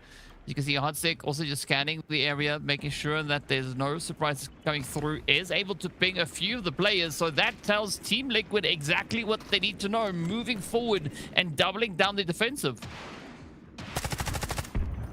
Only a little less than 4 minutes on the overall clock. We've got a long timer still in this decoding station, but a nice find from distance. Slept, making sure his presence is felt on the map. He'd really like to get that confirmed if he can. He's going to re-peek this to make sure that it happens, but Boy's actually down below. Might be able to pick Mindo up here. Slept might kind of full send for this if he can to make sure Mindo stays down. No, not going to be able to find the angle. What a bummer for Team Nadeshot. That extra point could do wonders for their overall leaderboard, but Slept still on the map. Problem is our timers right now. It's a 3-minute clock. These steals, if they can continue to happen, could put us to a point where nobody gets the brick. We're not careful, and WKF feels that. They're going to put the pressure on. They're going to barrel stuff their opponents. No, yes, Crab gets it. Crab has been the hero for this roster thus far in the first 2 games. He's continuing to be so, and now he's going to go huge. Boy getting really aggressive over the top, and I guess we don't hear that because there's too much util on the map as a solo. Boy able to take down at least one member of the duo of WKF, and it's a 1v1 with a minute on the clock for the steal. Yes, Pecky could just, yeah, he's just gonna sit this. 2.5 seconds is all it takes to grab the steal, and he's able to do just that. Resetting the clock. Look at this. Top of the screen. 220, 222. Pecky is the only player that can get this brick unless Team Liquid go for a steal right here in the next 10 seconds. It will reset to 2 minutes. That is likely not going to happen. There is a high likelihood in a 1v1v2 that no one gets the brick. And if I'm a team like Team Nadeshot, that's exactly what I would like, as I've been a solo for a very long time. Oh, my goodness. Becky just locking in the sprays here, picking up Mendo as well, and this is now evening out that board. As you can see, Team Liquid, Team Nadeshot, and W Key Forever all sitting on one player apiece as Mendo is about to be brought back into the fight. Of course, that attack helicopter is going absolutely crazy up top, but this could be a big old steal coming through there from the side of Team Nadeshot, as we do see Slep now just trying to creep closer and closer to the position. Is he going to play his cards? I don't think so just yet, but Mendo still trying frantically to do something. So this is such a weird interaction. We don't see this that often, but Pecky's running for the extract. He's getting the heck out of here. He knows that there's two of them and only one of him, and he would have to wipe both of them and keep the brick. Team Nadeshot, Slep's going to get here and get the steal, but he won't get the brick. Look at the timers. It's 60 seconds on the game clock, 2 minutes on the decoding. Nobody's getting the brick in round 2. This does not happen very often, and now Slep wants a little bit more. That's some extra cash because he got the steal. You get a little bit of money just for getting the steal, so well worth it. And with the help of the attack helicopter over the top as the boss is getting active on the map, Slep's just going for kills. It's 38 seconds. There's nothing to lose. You're not getting out. He's able to get it. One. Can he get both? Slep, Team Nadeshot pick up a 2-piece, and down go Team Liquid. Nice play at the end as WKF do send their third out of the map, protecting whatever loot that they were able to grab in the meantime, which looks like not very much.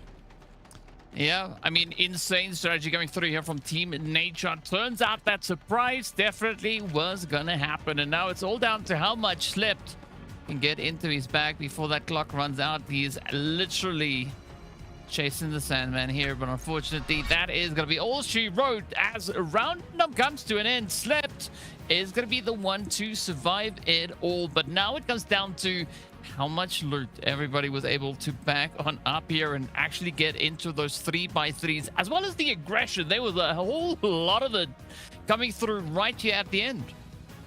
Yeah, it's certainly at the end. It was a little bit of a slow start yet again. FaZe had that very interesting play to kind of just snake in the grass, slither around the man brick until they were able to grab it. Once they grabbed it, though, they had no idea where to go, and that indecision caused them to just kind of force something on the west side, thinking, well, I guess there's nobody over here. Let's play for this decoding station. It's not a bad one, certainly, but they didn't really have any power positions. But Evil Geniuses technically picked up the best team, as they did pick up 5 kill points, and that's going to be a ton of value for them considering nobody got a mana brick. It's going to be all up to the overall kill points, supply points, and therefore total squad points to determine who's at the top of the leaderboard. And Evil Genius is now in a pretty good spot, as they weren't horribly too far down the leaderboard. They pick up another 5. They're going to be in a pretty good spot on our overall is my expectation. But DK, anything else you're seeing? I mean, not a ton of loot to go around. The only player to get out of the map was Pecky. Yeah, indeed, he was the only one to make his way out of here. But yeah, Team Liquid super aggressive here as well, also securing themselves those 5 eliminations. And of course, this is how all the teams got to those elims. It was WKF Crab again with the hits coming through with the 4. You can see Loco and Slept also doing an absolutely phenomenal job there for their squads. And they're going to be quite happy with that, right? Because as we know, each elimination counts as a point.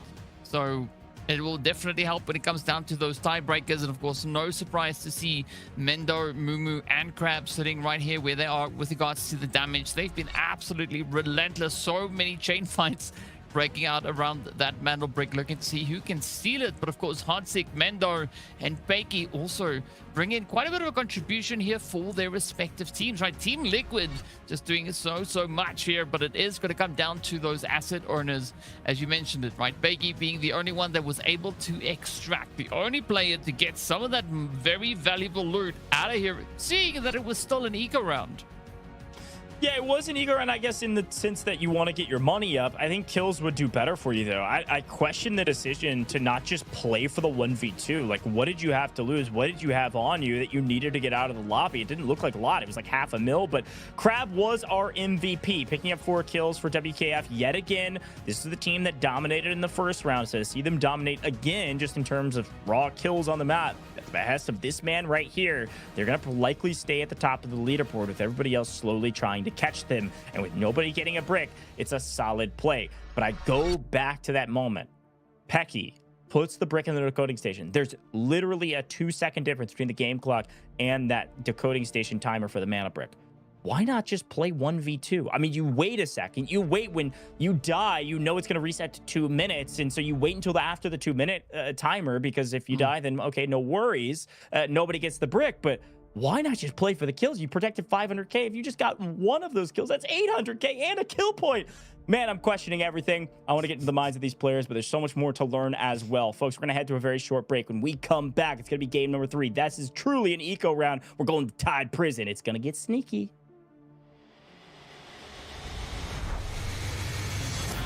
Two members, now the odds are in their favor, 2v1. Everything getting spammed away, and NT getting a little... So hang on a second, NL! Look at that! It's an absolute sweat! This... And LG's gotta know that they're here! Lines them up, even through the shot, you're a nut! For the last remaining 3 BOB, they find 2 instant knocks. The Helm's gonna be hopping off that.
Got the Mandel bricks.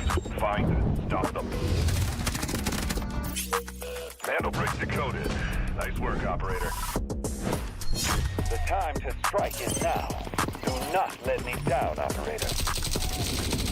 Decoding has begun. Defend the area.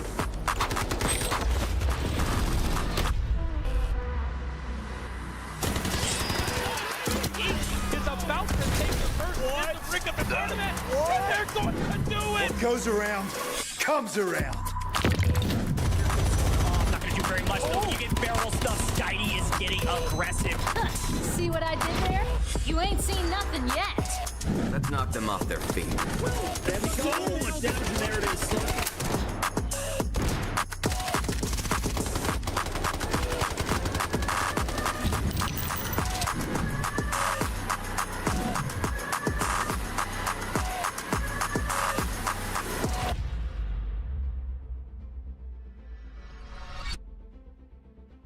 Welcome back, Delta Force Rise Series Week 2, Day 1. It's Groups B and D here in Americas, and we just had a Mandel Brick round where nobody got a Mandel Brick. It was hotly contested, but it took forever to get to the decoding station, so we just ran out of time, man. Too many steals, and at the end of the day, came down to a solo from Team Nadeshot. Slep picking up a 2-piece, which will push them into second place. Now is 6 kill points and 5 total supply points. Well done to Slep, making a bad situation into a pretty good one, frankly, winning out the map. Now 11 points with Team Liquid hot on their heels. Yeah, they're definitely trying to do as much as they can here. And of course, as we know, we're going into our final eco round. This is where things could also still take quite a bit of a change, as we are going to be looking at a lot of that aggression. As you said, also very fittingly, right? It is going to be a very sneaky play coming through up into Tide Prison as we look to get the team set up for that Space City Rumble that is going in pretty hot. So, yeah, I'm really looking forward to seeing how the teams are going to change it up, especially looking at the available operators they have right here for round number 3. Yeah, as we talk about round number 3 in Tide Prison, we always say the exact same thing. So we'll repeat ourselves a little bit today. You're going to see double Noxes. You're going to see Hat Claws, okay? You're going to see all the sneaky operators because Tide Prison is what I call a sneaky map. There's a lot of corridors, a lot of close spaces, and verticality inside that forces these teams to play a lot more, as the public players say, a lot more ratty. You've got to play a little ratty, catch your opponents by surprise, and hopefully find yourself some kills. This is a true eco round. There's no mana bricks. It's our last map without a mana brick. So as we take a look at some of the most popular operators, we oftentimes talk about Nox as being that heavy hitter. But what is a counter to Nox? Morse. So Morse has entered into the meta for this map as well. And Shepard is just an all-around solid engineering option for a map like this, especially with those sonic traps to hopefully win you some of those close quarters engagements. Yeah, I think also if you bring his ulti into play, that also just really helps upset quite a few people. And as I think Tide Prison rather is the perfect map to do that on. So yeah, looking at our spawns here, of course, we did see the players there from Nadeshot and FaZe getting those T1 spawns in the first run. So moving into round number 3. It's going to be free reign for everybody else to see if they can maybe get their hands on those very sought after spawn locations. Yeah, so this is an interesting one. I say this all the time. If you're a team that prioritizes mana bricks and then therefore prioritizing the win, which I would say that most teams do, or every team should, maybe is a good way to put it, you actually don't want the tier 1 spawns on Tide Prison because the only rule with spawns is that you can't get tier 1 spawns back to back. So if you get a tier 1 spawn here on Tide Prison, which is an eco round, you won't have a tier 1 spawn going into our first Space City map where there is a Mandel brick. So that's kind of the age-old quandary. It's like, yes, tier 1 spawns are nice, even on a map like Tide Prison, but this is the one map where maybe you wouldn't want one. And so you can see that FaZe Clan and Team Nadeshot picking up a tier 1 spawn in Brakkesh is actually good news because they can't get the tier 1 spawn in Tide Prison. It goes both ways. So fun little adage there. But in general for Tide Prison, there's several goals. One, go get your kills, okay? I know it's going to play slow. I know it's going to play a little ratty, but you've got to put some kill points on the board. Why is WKF so far ahead of everybody else? They're outslaying the lobby right now, and it's well earned. So good job, gentlemen, at the top. Let's see if anybody can catch them on this map. But the other thing to play for is that, well, one, we didn't get an AWM in map 1, so the only team that was able to grab one was Evil Geniuses in map 2, but they died on the map. And I don't think anybody got out with it. Maybe that's why Pecky was able to grab some loot and then leave, but I didn't see him pick up the AWM. I didn't see him pick up any of that Lapua ammo, so I have a feeling there is still not a single high-caliber weapon on the map right now, and Tide Prison is your last chance to get one. You can go up to the GTI supply mission here on Tide Prison and get that either M82 or AWM Lapua ammo. So if you're able to get that, could be a difference maker on Space City. And of course, there is also an airdrop with some red loot that'll fall out of the sky. Yeah, I'm just trying to figure out what it is that we were just that Lord was trying to describe to us over there. Really interesting to look at what these players are doing. But of course, what's also going to be more interesting is us hopping straight into the action here for round number 3. You've been hyping it up quite a bit here, Goj. Let's see whether or not the teams can now live up to that hype. As there's going to be quite a bit up for grabs, and of course we're going to get to see who gets those early T1 spawns, and of course who potentially could then get those T1 spawns coming into the next map. That's exactly right. Tide Prison. It's nuanced, it's different. I like the change of pace, kind of resets the game, almost resets the match with the way it plays. We've seen some teams, especially a team like Spacestation Gaming, really pop off on a map like this. And hey, some of our best highlights from day 3 last week were from FaZe. So let's see if they can repeat history as they do pull a northern spawn and should be engaging with Team Nadeshot here shortly if they elect to do so. Down the south, you're going to see Evil Geniuses sprint down towards Warden's. Going to be playing for Team Liquid potentially, while BTH and WKF still analyze their positions and just try to loot up with what they can. But the first big bang out is going to be Team Liquid and Evil Geniuses, it looks like, as both have sprinted to what is a power position on the map, trying to play for this mission. Well, let's see who's going to get their hands on it. Mumu is going to start things off here with a quick cheeky play. Unfortunately, shooting at the door doesn't do all too much. You're going to have to go through it to get the ball rolling here. As you can see, Mumu just super committed to getting through this entryway. But already, it is going to be Team Liquid just waiting on the other side. So it is going to be very, very hard fought But Hardsick, I like the setup, gathering some decent information here, trying to see if he can get that angle in over on towards the Geniuses, and up comes the sprays, nothing connecting just yet, but the heat is now just backing on.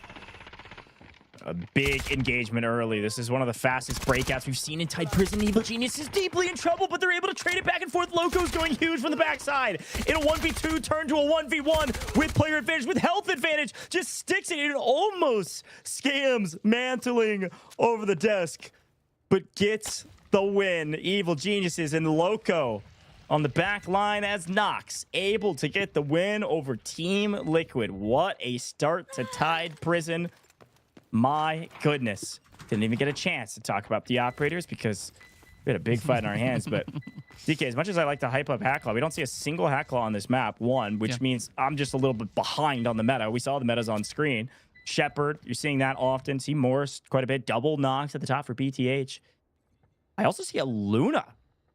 Is that right? For Evil Geniuses? Okay.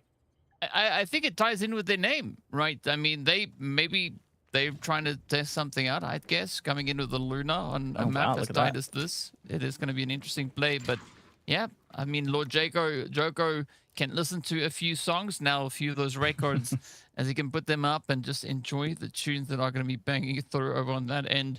But just as we saw those early and quick engagements coming through, this is where things now start to cool down a little bit, at least just temporarily, right? As the squads now find themselves with a lot more space in between themselves. I say that, and then of course FaZe, WKF, and Team Nadeshot, they are just up close and almost a little bit impersonal up towards that northwestern side. Yeah, interesting to say the least. Two teams fighting over that GTI supply mission. Evil Geniuses on the back of Loco are going to be able to grab it here in about 2 minutes. You see that mission is what we're talking about. Top middle, you can see it counting down. That's how you get your AWM or your M82. Airdrop that's preparing is how you get the reds, hopefully reds, and some golds. These days, that second airdrop is not that valuable with some of the more recent rules changes. But if you get lucky enough, still worth your time. Pulling a sonograph and picking up 2 mil almost in loot value now as BTH funds himself at 2.6. RNG going your way. You still can find some points. Evil Geniuses with the most certainly now at 3 mil after their team wipe that they just picked up. So kills are the most important thing on the map right now.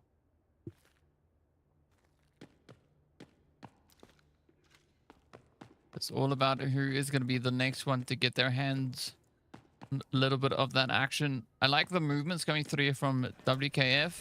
They making FaZe just kind of wonder a little bit as to what exactly is going on, because you were talking about the verticality coming into play here, and we can see quite of that now being evident right here as Dude quickly steps up and deals with a few of those scavs as we are looking onto a beautiful open safe there. I hope they got all the loot out of that, but now it is going to be send as Evil Geniuses just making sure there's nobody here to contest them as they start to head a little bit more over on towards that western side. Meanwhile, FaZe, though, they've just been super quiet here, and I mean, I kind of understand it, right? You said it is going to be a lot more of that rat play coming to the forefront here as the teams are going to be looking to step on up. But yeah, it's going to be a pretty interesting play as soon as these teams really start to engage with each other. Here's a look at that map feed that we were talking about. Evil Genius is down in the south, not truly alone as BTH is creeping their direction, maybe looking to play for this mission. They're going to be late if they are. And over on the top side, FaZe, technically in a bit of a sandwich between WKF and Team Nadeshot, but Crisp is pushed way up. And again, this map doesn't really show us that verticality that you know is on the north side of the map. So plenty of room for all of these teams as the rest of the folks are just looting up. Evil Genius is able to find a little 223K. We'll take what we get. Again, when you look at the left side of the profits, this is just loot that they're able to pick up on the map and value they're able to find. Every 2 million as a point. So 3.5 is still only 1 point. But 4 million, another 500K, would put them at 2 points. And those points desperately matter. We're opening some safes. We're getting some loot. Evil Geniuses should walk out as the highest earning team on the map if they can just stay alive at this point with what they've been able to find. But an interesting shift in the dynamic going through here from BTH. Like last week, they just sent it so hard over on towards MW, right? And I mean, this week, looking at the pacing that they're bringing in, they've just really dialed back that aggression. They are playing a lot more passively currently from what we've seen them do in the past. But they might have a strategy at hand here. As you can see, the Evil Geniuses are going to be escorting the player through here, as Warden is going to be going for his stroll about. But BTH, though, coming in very, very passively. They might have a big brain strategy here, as this might have been the play all along, right? Get themselves situated, wait for EG to come past them, and then just rip into the side of them. Little ratty play goes a long way on a map like Tide Prison. For now, the rats lie in wait, hoping no one sees them like rats do. Evil Genius is the only team really moving right now. We're gonna clear a pathway out of here. Push through, complete the mission. Clear out some NPCs. Loco is like, now why didn't I kill that guy? Oh yeah, let's keep moving.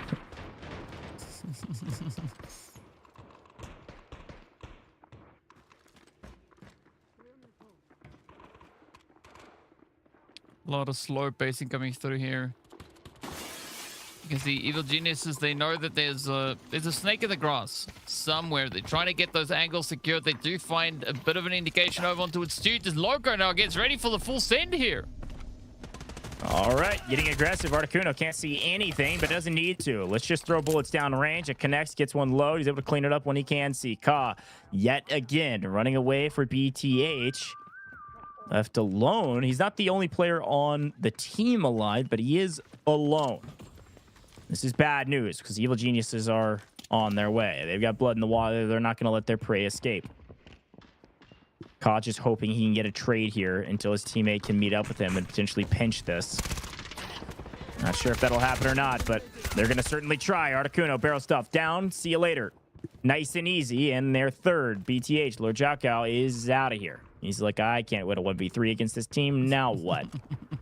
Hide in the corner. Try to trade one. I don't know, but the Wardens are fighting.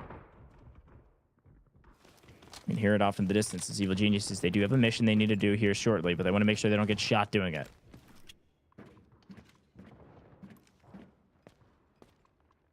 A lot of those strategic angles coming through here. Ooh, Bakey, beautiful hit across the way over on towards Team Nadeshot. Is he going to be able to get that position in though, as he is going to be sending it straight on forward? Oh, running in with the sonar, gets the one. Uh-oh.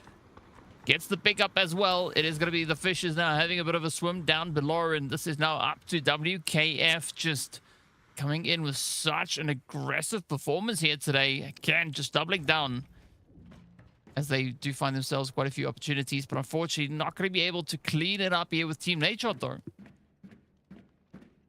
Yeah, saw the sonar device and thought that maybe they were hiding on that ledge there, but nope, they have swum away. They are going to swing all the way around and potentially re-engage, not on the same team, but on the other side of the map. Them swing around maybe towards that airdrop. It lands on the southeast side, basically right in front of where Slept is right now. You can see it on their screen. Could maybe even play for it. Now, Evil Genius is going to be on the other side. BTH is over here, but one member of BTH hiding in the corner. So Evil Genius is focused on looting those bodies. I think Team Nadeshot might sneak in and grab some loot out of that airdrop and then maybe make a play on Evil Geniuses if they're not careful. Look at this.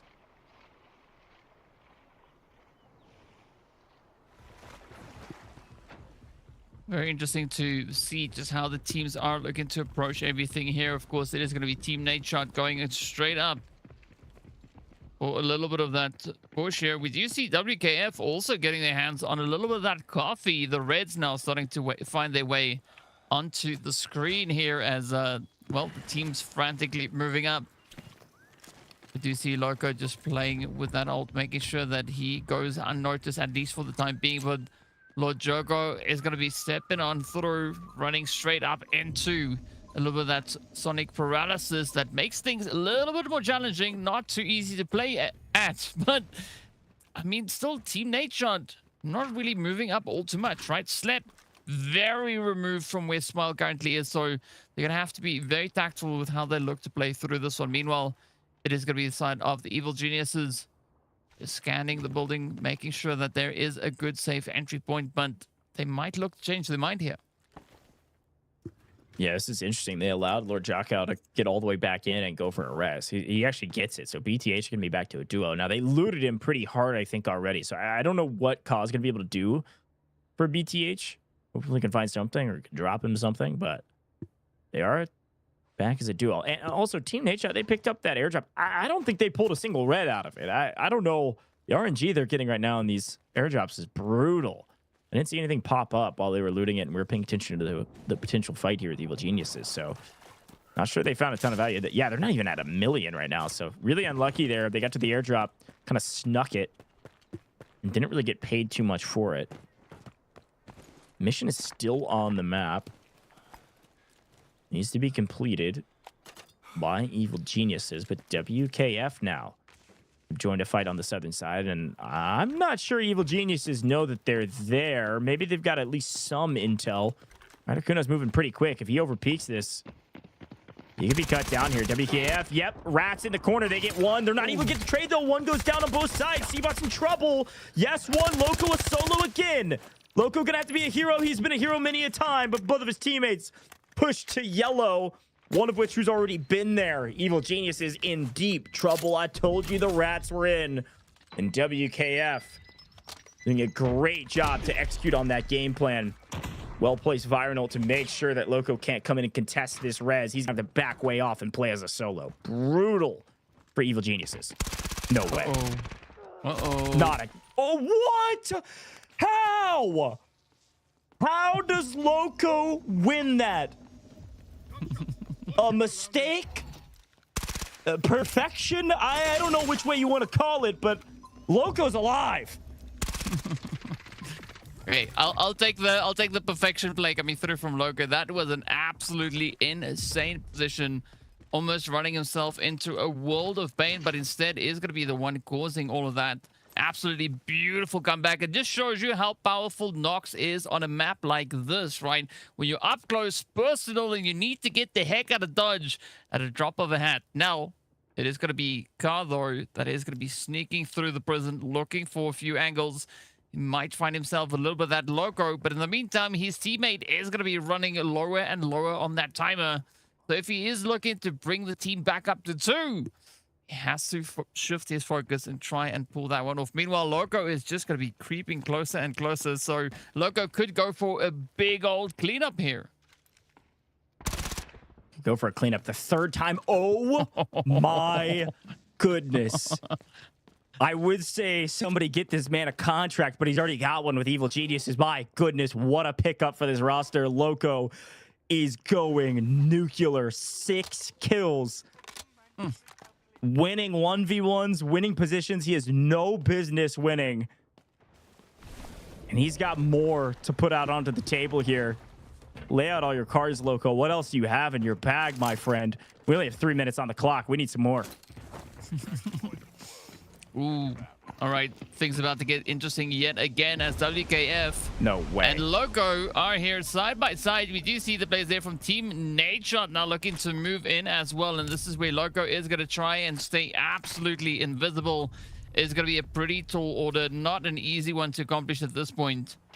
But maybe it pans out for them. You can see Crab. Oh, staring down the barrel. The players right there in front of him. I told you the Rats are in, man. Crab's on like 20% or less. And now Sudoka's getting a bit of revenge on his teammates. Diogod cleaning up C-bots. Smile down below. Team Nadeshot now swinging on WKF, and they're getting traded out. What is happening? FaZe third-partying this engagement? Or is it Team Nadeshot? I can't tell, but Loco's trying to get a piece of it. He's down to a single HP and able to heal up, and here comes WKF getting behind the door. Can he win this too? No, finally! He is not infallible, Loco finally falls, but he found so much value on the map. And into the last 2 minutes, we got more engagements at our hands. FaZe going to swing on this engagement here and hopefully take down the last remaining member of Team Nadeshot. Yes, no problem with the trade. Yes, see you later. Absolute sweats, right? That is what we were hoping for to see happen here on Tide Prison. Now it is going to be up to Peiki to see if he can continue with the absolute carnage that we've been witness to so far. A quick push up the side is going to bring him just that ever much closer. But of course, quick reactions coming through from the side there of FaZe as well. They want to see if they can double down, and Sadoka in a beautiful setup here. They could maybe even bring back their third, and they are now just laying down the defenses. But Peiki on the money though. Really good shots here to isolate their ones. I don't know if necessarily that was the right challenge from FaZe. DioGod wasn't there to play with him. It's a 2v1. You have to chow that together. Maybe some ego, some confidence, or otherwise, but Pecky makes him pay. WKF continue to find a ton of kills. Well-placed nade, though, from DioGod. It's going to give him a huge advantage in this engagement if he can get there in time. Doesn't always mean you're going to win, and it looks like, oh my gosh. What a bounce from the disc there. Nox. Pecky wins yet again another engagement. WKF. I'm not sure if they're the big winners. I think it might be Evil Geniuses because of Loco's heroics, but they had another great round, picked up several kills in this rep, and can spend the last 60 seconds or so just trying to throw anything in their safe box that they can. I mean, you got to give it up, though, to Nox. Right, Nox, Tide Prison. It is a match made in heaven, as both players that we've been seeing ripping it up here today, rocking up with those Noxes. Fakey just making sure that everybody knows that he is the only one alive on this map, coming through with the reindeer. Absolutely clutch play from WKF. And I said it before and I'll say it again. I really like what WKF are doing here. They are pressing not only the W key forever, they are pushing everything to its limits here. And that is exactly what we want to see, right? Teams playing for that comeback story. And I think WKF, they're kind of writing that for themselves right here. Yeah, this is the start they needed in the competition. I said that in Zero Jam, but they had to keep up the pace. And then they finish up in Brakkesh in a pretty good spot as well. And I say that in Brakkesh, and now they got to keep up the pace. They get to another eco round, and they have a banger map. But speaking of a banger map, my goodness, Evil Genius to pick up 8 kills, 1.2 million assets, folks. That is a ton of cash going their way. Every kill point, guess what? Yes, that's a point on the leaderboard, but it's also 800K. That's 6.4 mil from the kills alone, folks. Go for the kills. Evil Geniuses picking up nearly 8 mil in total between all of their resource adds that they will get at the end of the day. And it was on the back of Loco with 6, a gigantic move from them. But man, WKey Forever still picked up 7 kills, only 1 less from Evil Geniuses. Yet again, WKF proving all the haters wrong, man. They can slay out, and they're doing that today, but Loco stands tall at the top with 6 of his own. Yeah, Loco just being so relaxed, so chill, even amidst all the chaos and carnage that he was creating.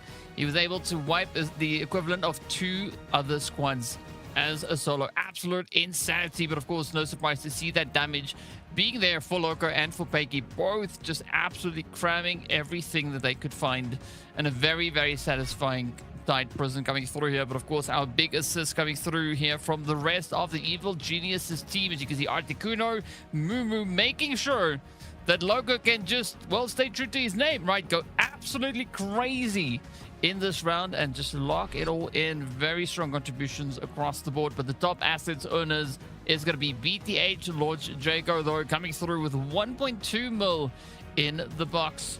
And of course, we do see C-Bots as well as Peiki in there as well for WKF. So a pretty strong finish overall for WKF.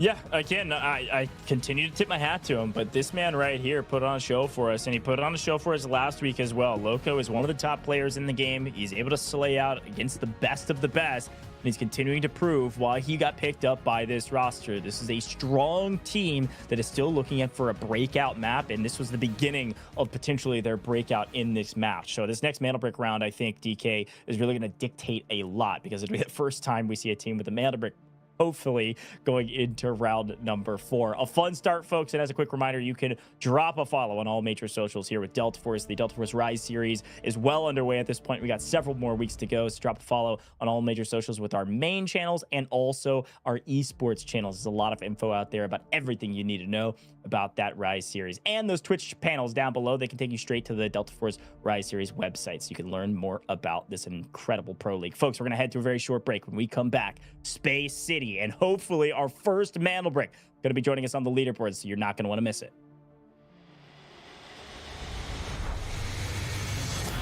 Two members, now the odds are in their favor, 2v1. Everything getting spammed away, and MT getting a little... So hang on a second, NL! Look at that! It's an absolute sweat! And LG's gotta know that they're here. Lines them up, even through the shot. You're nuts! For the last remaining 3 BOV, they find 2 instant knocks. The Helm's gonna be hopping off that.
Hi, I am El Auditore. I am the CEO of BTH eSports.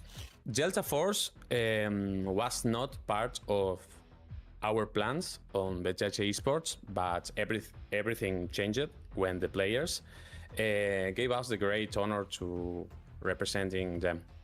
It's difficult to remember, but we clearly remember that people were already talking about it constantly on Discord chat servers before we see trailers and content, that things.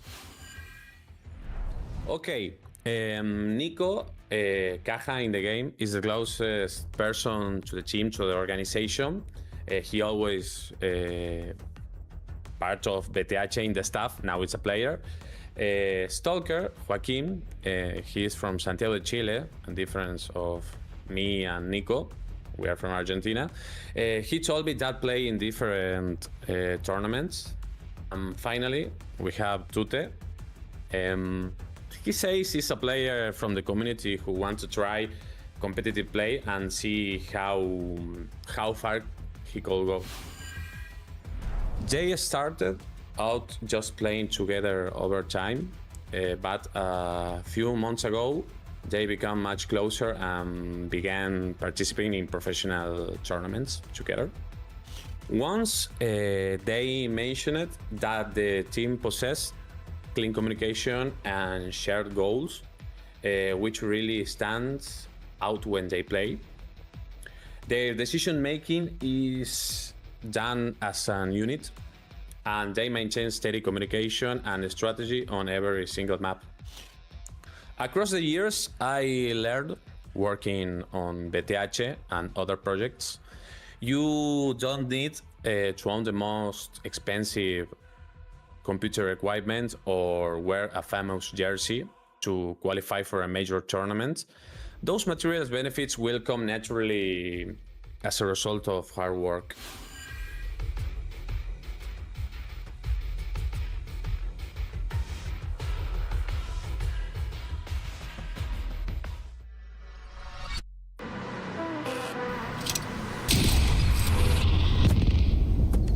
Got the mantle brick. Find it. Stop them. Mantle brick decoded. Nice work, operator. The time to strike is now. Do not let me down, operator. Decoding has begun. Defend the area.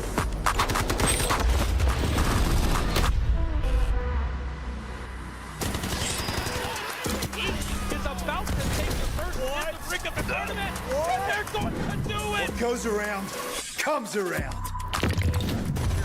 Oh, not gonna do very much. Though. When you get barrel stuff, Skydie is getting aggressive. See what I did there? You ain't seen nothing yet. Let's knock them off their feet.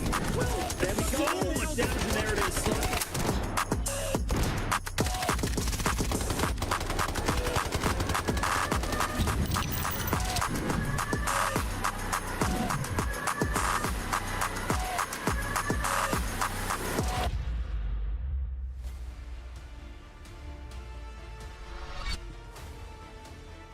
Welcome back to Delta Force Rise Series. It's week 2, day 1. It's groups B and D here with Americas, and we finished our first 3 rounds, and I feel like we're well underway at this point as we prepare for Space City. A mana brick appears, and the question is who will get it. Not a single mana brick was gained in Brakkesh. Teams fought over it, but nobody was able to secure it. So this could be our first, which means we're at least playing 5 rounds. Let's see what the leaderboard looks like as we go into this round number 4, though. W Key Forever still at the top by a pretty dynamic margin, 27 total points, but Evil Genius is now at 13 kill points of their own with 8 in the last game. DK, they do jump up to 20. Yep, 20 is definitely going to be a very comfortable position for them to be in, especially as you've said it, right? The mana bricks are going to come out to play again. So we'll see if anybody is going to be able to get their hands on that. We've seen the Evil Geniuses get their hands on a decode, but of course that was all the way back over onto Brakkesh, all the way back on day number 1st. So a lot has changed since the teams definitely have upped the ante quite a bit here. And of course, if you look back on what we saw day 2, right, Nadeshot Liquid packing in some heat, but how do they do it? By using the operator. So we are going to be looking at quite a few of those Tempests now coming out to play, as we are going to be stepping into Mantle Brick only rounds, and it is going to be rush, rush, rush. Yeah, 100%. And this is the most popular operator list by a pretty large margin. You've got Stinger, Luna, and Tempest as kind of your mainstay 3 in operator comps on Space City, namely because they're just extremely valuable on this map. You've got a giant amount of smoke presence. You've also got the ability to see through smoke. And then, of course, Tempest is the most play operator on Mana Brick rounds because of that emergency evasion device. When you throw down the tether, use the ult, and you swing forward to either grab the brick off spawn or the decoding station and be able to zip all the way back to where you lost it, or even if you die in the process, you're able to get that self-res and get back to where you started. It is unbelievably valuable. Quick look at the spawns there as we prepare for Space City. I am very excited to see where our players spawn in and who's able to get first blood, and of course, who goes for the mana brick off rip. We'll see those kits, we'll see those operators in a second, but we've got one more giveaway for you all, folks, before we jump into round 4. Oh, wait, looks like we'll do it a little bit later. I gotcha. Pay attention when that code appears on screen a little bit later. We'll make sure to showcase it for you so you can get some more rewards. I've got plenty more coming your way, all right? So stay tuned. As we jump straight into the action, it looks like BTH is on Westgate, and they are able to make it through. Yep, good start here for them as they're able to squeeze through just very narrowly, as WKF just applying a lot of pressure to them. But FaZe, Team Nadeshot, Team Liquid, all already up into the center, just waiting for that metal brick to pop. So talk about competition and contention. There is going to be a whole lot of that coming on through here. But only 2 teams not to move into that middle position just yet. We can see it being the Evil Geniuses and, of course, WKF all the way up towards that northwestern side. Mantle Break about to come into play. So now it is going to be that mad dash. You can see there are so many Tempests out on the floor here, but only half the lobby decided to go for Tempests, as they are potentially considering this, making it all the way over onto round number 6 or 7. So curious to see how these teams are going to approach this. But for the time being, it is going to be Team Nadeshot just holding off right above where we can see that Mantle Brick being situated. Quick look at the operators and what these teams brought in. Nobody feeling super confident enough to bring in their golds this early because, well, they've got to use purples for round 4. We do got some gold ammo, and it hits like a truck. Chris able to shoot some shots down range using that gold ammo to make sure they get that knock, and hopefully the confirm as they get really aggressive. Quick look at the operators, though. Worth shouting out that only 3 of our teams are investing a Tempest in our first Space City round. We do know that we are going at minimum to round 5 and likely 6 or 7. Cue the chat. But with that in mind, there's more room to use these Tempests in rounds 5 and 6, and that's where some of our teams are electing to keep them. Yep. We're going to try and play a little bit more of a strategic play here. But let's see how this is going to work out, as Toot is going to be going in for that pickup, trying to bring the team back on their feet, though. Full 3-piece could be quite handy right here, but looking at the total scores, WKF, they are having an absolute glorious day. 28 total points on the board. All they need is a back-to-back Mandel Brick to ensure that they finish quite strong here at the end of the day. In the meantime, you can see the teams now continuing to look to apply that pressure. Nobody has yet picked up any kind of Mandel Bricks so far.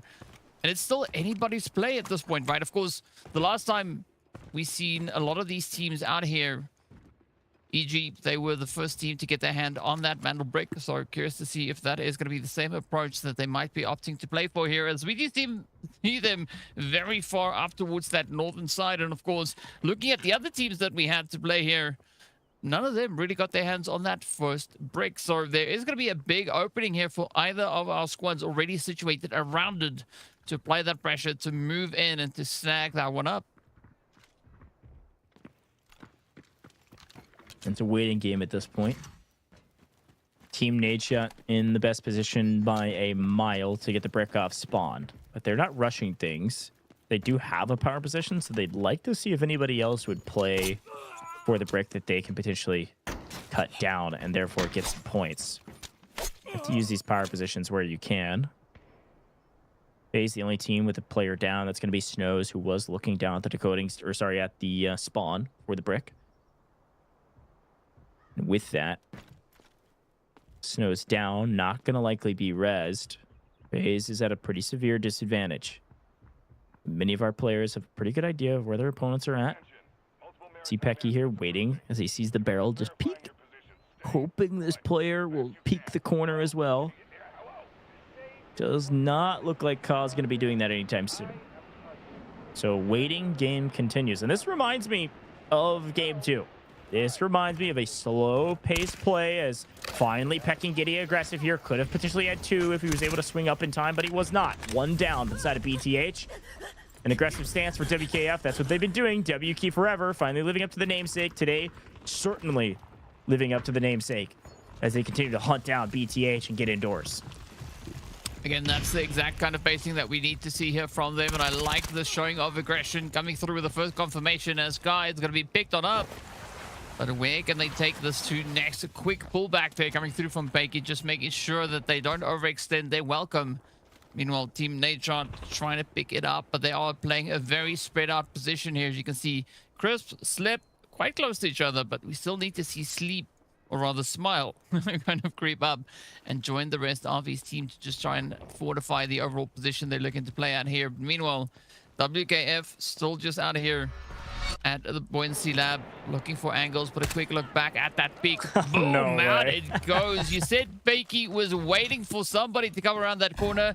He asked and he got delivered.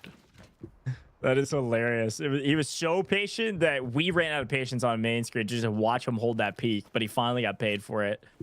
That's so funny. And BTH isn't electing to go back for that yet because Pecky swung on it. Now, Mumu is just kind of throwing bullets down range, making Team Nadeshot think twice about their position, but it's actually FaZe maybe going to be going for the brick finally. Like, Team Nadeshot has been playing so patient. He might be under, actually. But Team Nadeshot has been playing so patient because they felt like they were in a power position, but they backed off from that position. They can still look at the decoding station quite easily, but here we go. Team Liquid here, the res coming through. It's going to be on yellow time. It's going to take some time. And that toxic ult does land and connect on a couple of these players. One goes down, more util follows. Mindo comes in, wipes them all up. BTH out of this lobby. Nice showing of aggression going through. Unfortunately, that T1 Sport not paying off here for the side of BTH, as the pressure was just too high. But that is our first squad getting taken out of here. BTH currently sitting with only 3 points on the board. If they want to rise to any point here today, they're going to have to double down and bring it in a lot more. We do see Sidoka also picking up a few of those reds, the claw coming out as well. So a good find, as I mean, he's literally just above where we see that mantle break, and Roche is going for a loot sesh. I like that. I think of all the reds in the game, there's another one. This is proving my point. Of all the reds in the game, I have found by far the most fossils. I have found so many of these dang fossils in pub lobbies. So the game is also proving that even in the tournament server, there's a lot of fossils around the map.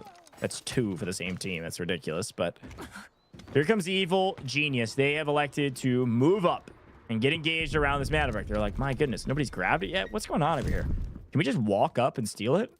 Maybe. It's possible. Yeah. I think Team Nadeshot also, like, because they had a power position here, or felt like they had a pretty good position, they want to overlook the decoding station and stall this out. This isn't very interesting mathematical equation. I don't know if they're going this deep, as Muamu is actually going to go for it. He's using Tempest Ult off cooldown now, so gonna make a play for this decoding station. Should see Team Nadeshot take a shot here. Are we gonna let this go for free? No. Wow, that's crazy. All right, well, Muamu's got it, but my point still stands. I think Team Nadeshot is content with other teams not getting the brick. Remember, they picked up 10 points. They can stall this thing out. People still don't get bricks. I mean, that's a lot of points that other teams aren't getting when they're at a perfect 10 thus far. I mean, that was 8 minutes that we had to wait for that brick to get picked up, right? So the team's definitely shifting their focus quite a bit here. But I like this position going through from Team Nadeshot. Nice vantage point over on towards that bridge. But WKF, though, not going to be found out in it just yet. Instead, they are going to look to respond in kind. But now it's going to be the evil geniuses feeling quite a bit of pressure out of here, as WKF really poking and prodding into the side of them. And still, we are looking at that mantle break that is just lying out there in the open. Somebody has to pick it up. But again, funnily enough, EG was the first team again to get their hands on that mantle break. It's all now down to whether or not they can actually get that decode going and out in the open. Very exposed. Way. Smile just absolutely capitalizing on a moment of weakness. That's a huge pickup for a couple of reasons. One, he actually got the pickup on Muamu, who's going for the rest, which means he's actually credited the kill. Articuno finally went down to yellow, and so the kill should go over to WKF, who took down Articuno originally. And now Evil Genius, who were in a really good spot on the leaderboard and were working their way up, now we're down to a solo. And both those bodies are wide out in the open. The only way you're getting those is if somebody's playing the decoding station. If we have 2 maps where nobody gets the mantle brick, I'm going to crash out on X, all right? Watch out for some of my tweets later, because what a wild circumstance here with week 2.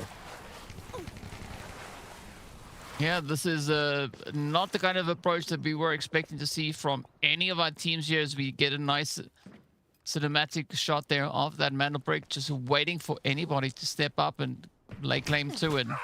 But again, it doesn't seem like these teams are too phased with these mantle breaks. Logan now gets ready to sort out a few of the scavs. He's making sure that he's not going to get pushed over onto the far side here. Meanwhile, Smile just sitting back, relaxing, enjoying ramp, and not having to do anything crazy. Smile has got to read that he's potentially on pipes, I think. But also has got to read that Team Liquid's on the other side. Chris was right next to the mantle brick. There's still 2.5 minutes before it goes back to spawn. This is a better place. Oh no, he's holding FaZe. I do believe Diogata had Tempest ult procced. And off screen, look, Smile was holding the angle on WKF. He finds it from a distance. That's another full cleanup too. Team Nadeshot going big in a big way, picking up another kill point for themselves, weakening WKF, but also grabbing the brick. Nice job from the gentleman.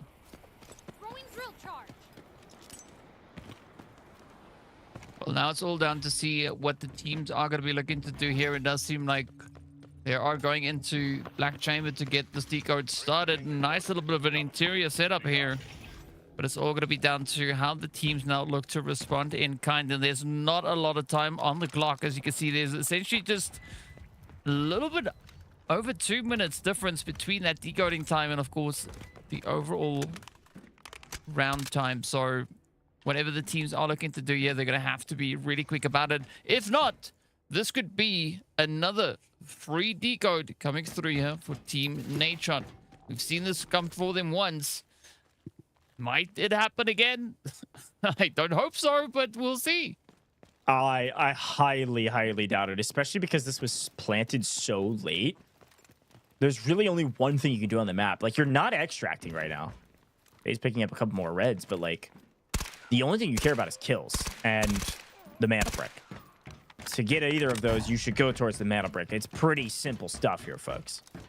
I know our players are calculating more than just that, but you can even see the total score on the left of how many points some of these teams have. Like, if you're FaZe, if you're, you know, even Team Liquid, you got a lot of ground to make up WKF. You got to be playing for these bricks, and that's exactly what Team Liquid's doing. They're working their way slowly through the map, slowly through buoyancy, and they'll move over, hopefully, to the chamber, but they want to clear their pathway first. They're not in a rush, still 2.5 minutes. But it's funny, DK, because I feel like everybody should be in a rush. Now, sometimes when you're in a rush, you scam and you die to rats like in Tide Prison, but on this map, you know, 2.5 minutes on the clock. The first steal hasn't come through yet. It's going to reset at 3.5 minutes. We have less than 5 minutes on the game clock. We are running out of daylight. So I think the name of the game for some of these other teams is just try to steal it to just hope nobody gets it again. Yeah, I mean, if there's one team that could really do with a Mandel break, it's going to be WKF, right? They could really benefit off getting their hands on that successful decode. But it does seem like the teams are more interested in going all the way to round number 7, right? Because, I mean, we are guaranteed to go into round number 5 if this Mandel break decode goes through. But based on the basic that the teams are showing here is they are here for those kills, right? They want to get aggressive. They want to try and fight it out against each other. And at some point, they're going to have to maybe change up that approach. Here we go. Pecky was thinking about it, but unfortunately has to burn the Tempest ult and won't be able to use it for the steal now. Here goes the look from Crab. This has been the difference maker for the WKF roster. And the player with the most individual frags, making big hero plays. He's going to try to make one now. Smoke up. He finds him through the smoke, but he can't stick it. Crab is able to steal it away. I thought Team Nadeshot just chow that, just ego it. Hold down the trigger through the utility, and you get that knock and maybe stop the steal. But no, WKF get it. Now, here's the problem, DK. I can't stress this enough. Look at our game clock, man. The next steal puts us at 3 minutes, so you got to do it in the next 15 seconds. That's what Chris was doing. Just barely putting it still within range. And the next steal will do it at 2.5. It's a numbers game, Mason, and it's real tight. These teams are doing a whole lot of math here, trying to time the steal here to perfection. But if nobody gets this one, if nobody takes it within the next 20 seconds, again, we will see another round with not a single Mandel break being decoded. Absolute insanity coming through here. So let's see who's going to be the brave soul to dare and venture forward here as the clock is slowly ticking away. We've got 5 seconds on the clock. If no one grabs it now, it is it, right? It is going to be Team Nadeshot having to defend that decoding all the way to its finish. Wow. Okay. That's exactly right. It's Team Nadeshot or it's nobody.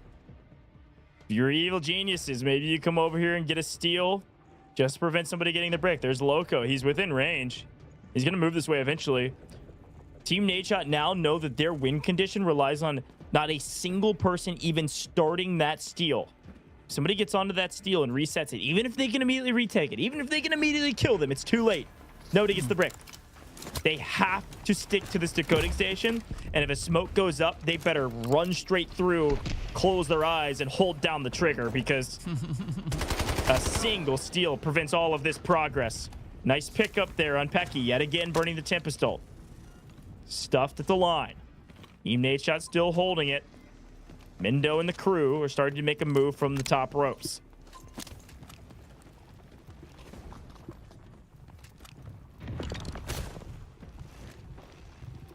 Well, a good thing to see here is at least it seems like Team Nadeshot are going to be looking to lock down the defensive angles here. Trying to cover as many positions as they can. It's going to be heat coming in. Ooh, quick cleanup coming through here from Team Liquid. Holy cow. As they do find that easy trade, but it's going to be Small getting rushed. Quick pickup coming through on that. It's going to be C-Bots going for the steal. Will he get it? No! A huge take They don't get the steal. I told you, Team Nadeshot, they know the win condition. They just can't get stolen. He's going for it. He's got a challenge, but he's getting pinched from both sides. Team Nadeshot, they're out of here. Nobody gets the brick yet again. So what is left but kills, and what is left but Mendo? Kill after kill goes to Team Liquid, and Mendo now weak on his own back feet. The only thing they can do is just grab the brick for the extra cash as Mendo falls. Or no, he's still up barely. Boy has his back. We've only lost Hodsick, but only 27 seconds. And through all the chaos, Loco is a solo and a 1v2 to wrap up this weird and wacky Space City map. What a turn of events, folks.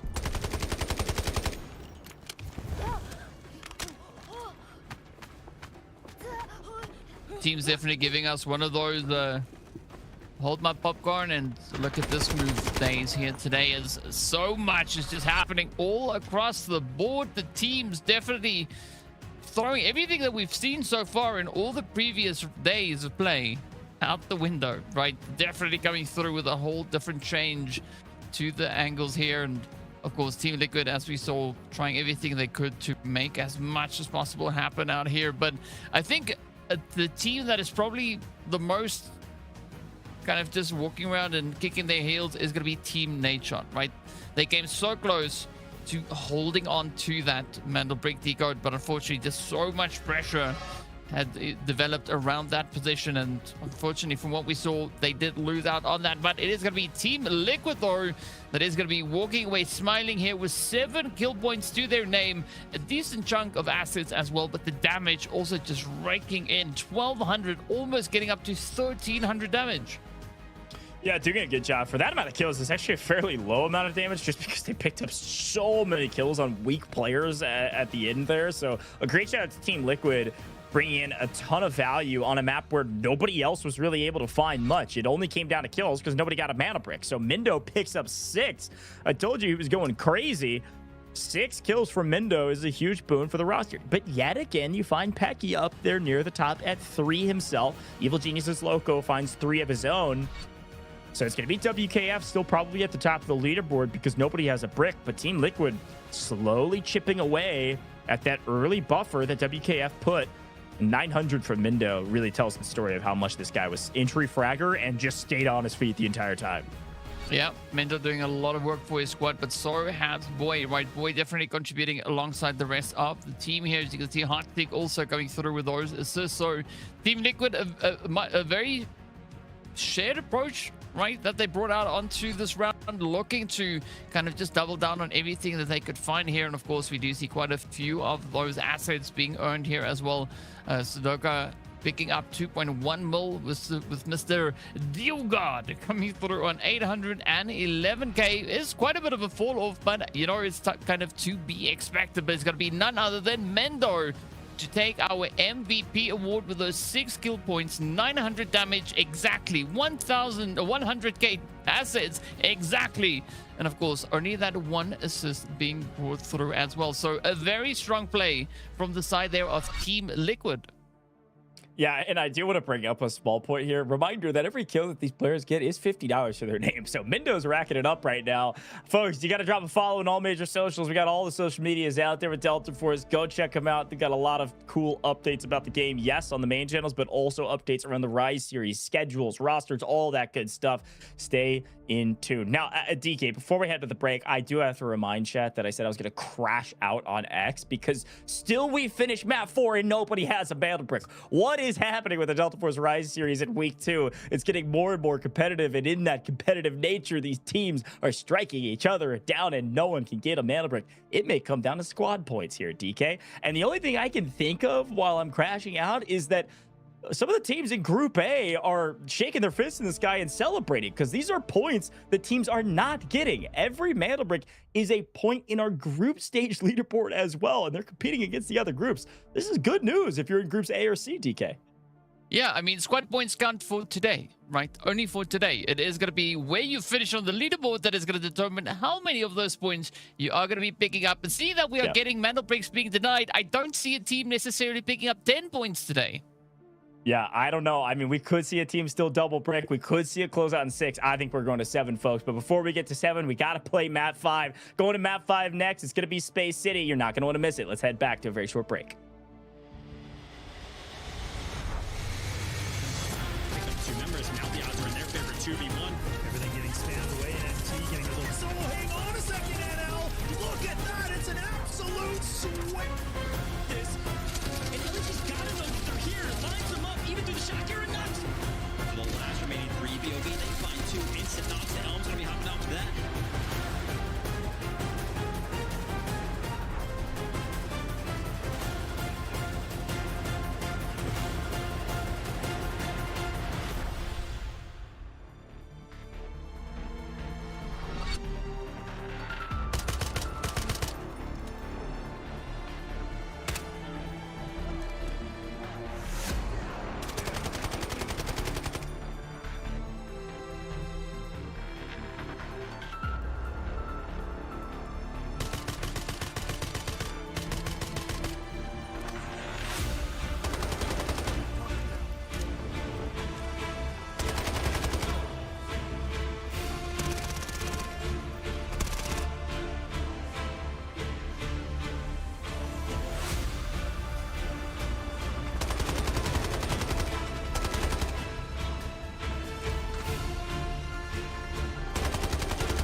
Got the Mandel bricks. Find it. Stop them. Mandel bricks decoded. Nice work, operator. The time to strike is now. Do not let me down, operator. Decoding has begun. Defend the area.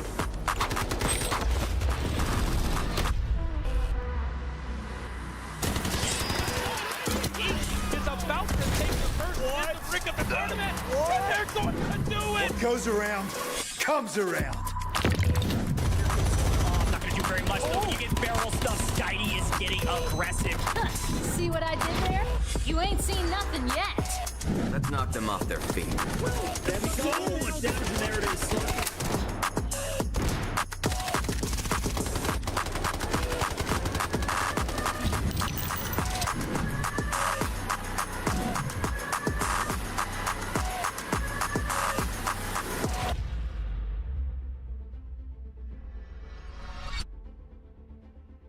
Welcome back, Delta Force Rise Series. It's week 2, day 1. We just wrapped up game 4 of the matchup between groups B and D here at the Americas region. And still not a team with a brick. We've played 4 games. We've had 2 Mandel Brick rounds, and both ran out of time before anybody could capture a Mandel Brick. It's the first time I've ever seen it, especially in the Americas region. No, EMEA have had their troubles getting their bricks, but let's take a look at the leaderboard, because I talked about Team Liquid and Evil Geniuses slowly creeping their way up. But W Key Forever is holding on to a commanding lead when it comes to squad points, because nobody has a brick yet, DK.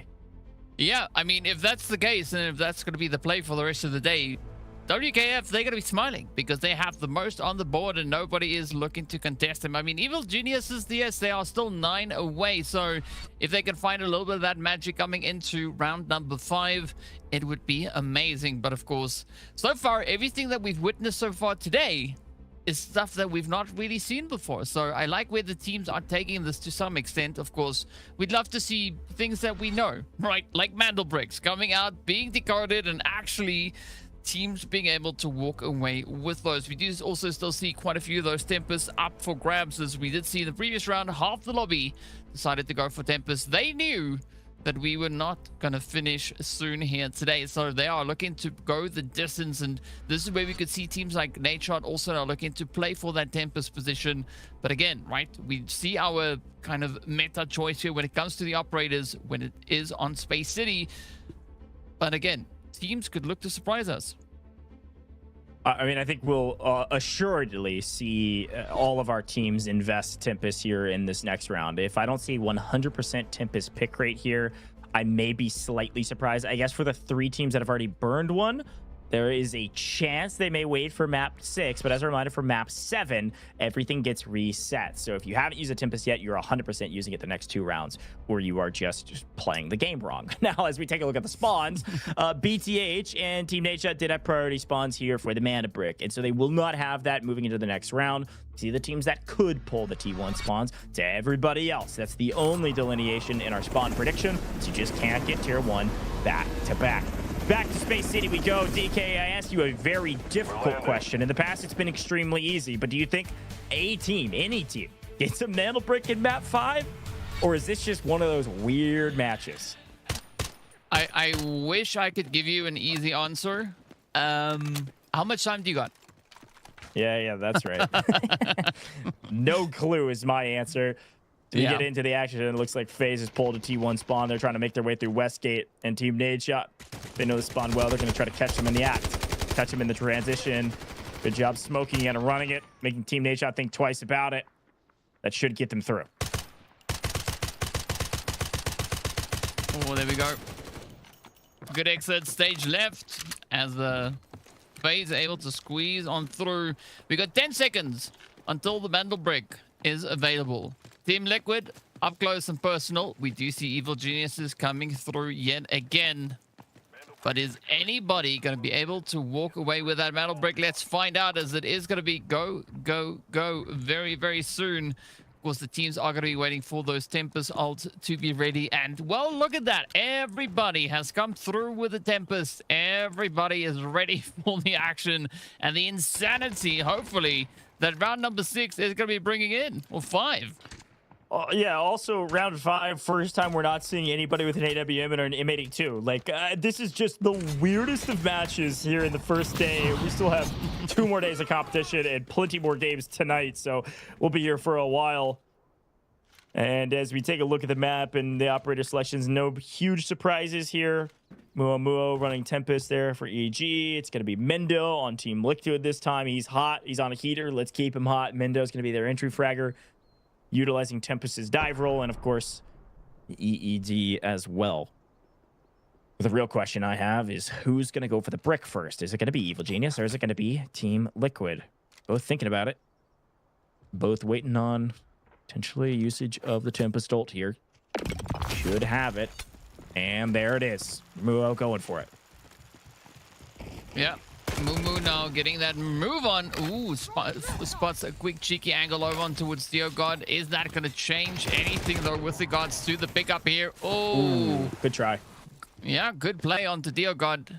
Instantly getting dropped on down here. And that is looking pretty strong now, as Articuno is right there on the break. Is he going to be able to get his hands on it anytime soon, though? That is going to be the main question. Meanwhile, it's going to be WKF finding themselves in a bit of a predicament. It is going to be FaZe just above them. Articuno trying to figure out if this is going to be the right call. Sneaky. Hey, look, if your Tempest ult doesn't work, why not just creepy crawl your way to it, grab the brick, and then just run like your life depends on it, because it certainly does. I like the defensive Tempest ult that DioGod played there. He was able to win that gunfight against Muo, which not a lot of players can say that they've done that. So nice shots on the top. Did have a nice advantage with the height, but either way you look at it, on the run, Evil Genius first to the brick, and they're going to back up the way they came, which is back towards bridge. Mendo trying to get some info, gets the info that he needed, which is where is Evil Genius going. We can see where the brick is going, but is the full team going that direction? 100% they are. This is a classic play. A lot of the teams that get this southern spawn that can check bridge first, come from bridge, go for the brick, always go back to bridge and put it in this, what I call the test workshop decoding station. So this will be a fun one to play for, as Evil Genius will have a nice power position, probably playing behind this big truck. The teams that usually play on top of bridge kind of get punished because they can get pinched by so many different teams. So oftentimes you'll play on the back side up this point because you know there's a team not on your back. Unless they can somehow, like, literally crawl around you, you know there's only one real direction that you need to be looking, which is back towards where the Mantle Brick spawns, back where these teams can come from. Now, you have to look a little bit right and a little bit left at the same time, but that's a lot better than checking in front and behind you. Yeah, I think that's a good goal coming through from the side of Evil Geniuses. We've actually seen them use this strategy before, so curious to see if this one is going to pan out here for them. It does result in quite a bit of chaos erupting down on towards that southern position here, but I like what Team Liquid are doing as well. They are going to be wrapping around the northern side as they move in. Articuno better keep his wits about him because he is about to receive quite a bit of pressure coming through from Liquid as Mendo and everybody just now looks to get that full send, moving considerably closer. And this is Articuno now on the front edge. Gonna try to scan to pick up the push, and he's able to read it. Here they come. Team Liquid getting really aggressive. They slow their roll a bit after quite a bit of utility comes out. Feel like they couldn't just push out into the open. Articuno feels comfortable enough to know that they're over here. Throws some damage down. Gonna trade out. Maybe Mendo no. Gets him very low. Just put damage across all three of them, but not enough to take anybody out. Mendo's getting healed up. And here comes... I much prefer Team Liquid's position. Now in player advantage, you have to send a player over the top to actually chow that. And because they're so focused on that fight, Evil Genius, they lose the brick. WKF's coming in the backside. Muo's gonna have to choose, do we fight this or do we not? And he actually gets one. Great shot. Muo doesn't miss often, and he didn't miss a single bullet there. Great tracking to find Mendo, who's a little bit weak but can't get two. Down goes another for Evil Genius, and now they're deeply in trouble. Loco is always last alive, but there's gonna be more fraggers from the backside. He's got to chow on one side or the other. Evil Genius gets stuck between rock and a hard place, which is Team Liquid and WKF. And now WKF feel like they've got an advantage, and they certainly do. Hodson goes down. Mendo back up, and they full send. Full tilt. Pedal to the metal. WKF technically help wipe two teams. A huge win, and they're in control of the brick. Insane trade up here coming through from the side of WKF. That is looking absolutely glorious. They've got 38 points. That's the highest that we've seen so far. Absolute insane play coming through from them. They are definitely going to try and make sure that they finish at the tippity top come end of day here. And of course, especially now with that mantle brick in their possession, rather, this could be that ticket for them. But let's see what the rest of the lobby is going to do in responses. Team Nadeshot are going to be coming up through those zips, standing on the bridge, scanning through the way, almost having a decent angle there, but they are going to be running into BTH potentially as well, as both teams are now looking to descend down upon this mantle break. Pecky looking to try to grab one from distance, and he's able to do just that. What a headshot. It's going to make Team Nadeshot think twice about that, crossing that peak. Feeling comfortable, he's going to check another angle once he's got some cover to play with. Again, WKF still holding mantle brick right now, so they don't really care about securing these kills from distance. They're just trying to keep Team Nadeshot from being able to make a coordinated push and buy a little bit more time, especially because it does look like FaZe is on the move finally. FaZe may be the first to the brick if they want to make a play for it. Likely going to drop that Tempest ult. Pay attention to the time on the decoding station. If they don't use the ult basically right this second, which look like I think Diogod just did, as he is their Tempest player. He may have one more in the bank, depending on how long this thing is out for. I don't know if he'll actually get off cooldown in time. It's going to be really close. Pecky's going to go ahead and burn his. He wants to be able to chow for this and get back to cover, which will be behind his van. But everybody's still in a bit of a waiting game. As 60 seconds around the clock on the decoding station, somebody's got to make a move. It's going to be Slep first. Slep comes flying up towards it. Is he actually going to stick it? A lot of util being invested, and Pecky's going to try to barrel stuff. He gets there late. He just immediately steals it right back. Thank you very much. Let's get a reset. I'm fine with that. 2.5 minutes. WKF still in control. Let's see if they can maintain that control here as FaZe, as well as Team Nadeshot stepping up, but Nadeshot getting wiped out of here, and down to half the lobby we go. And I mean, FaZe and BTH, the only two teams left to contest the WKF here, so this could maybe be in the bag for WKF. Well, it certainly feels like it's going to go to somebody. With only 3 teams left, there's only so much stalling out you can do, and there's still nearly 10 minutes on the clock. So good news if you're Rise Series fans.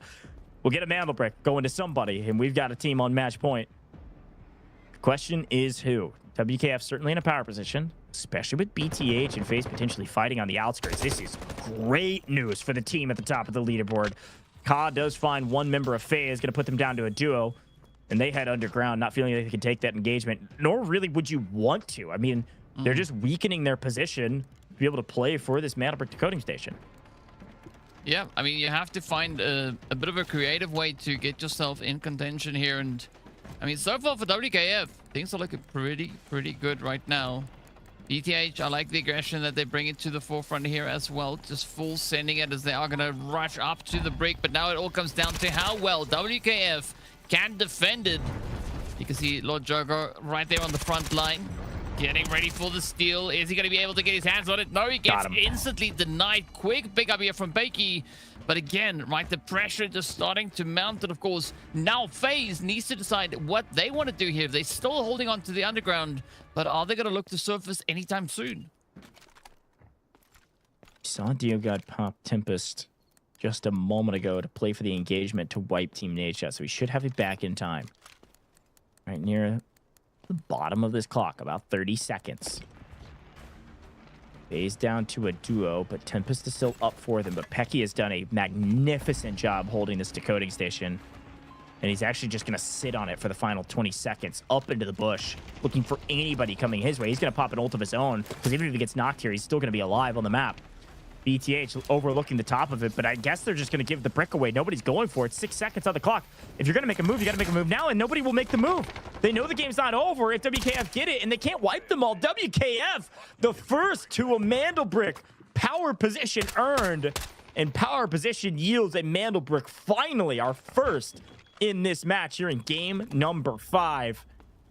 They're our first team on match point, and I think unfortunate for the rest of the rosters out here, WKF was so far ahead of everybody else in terms of squad points. This is bad news, because even if somebody else gets a brick, WKF is still going to be at the top of the leaderboard.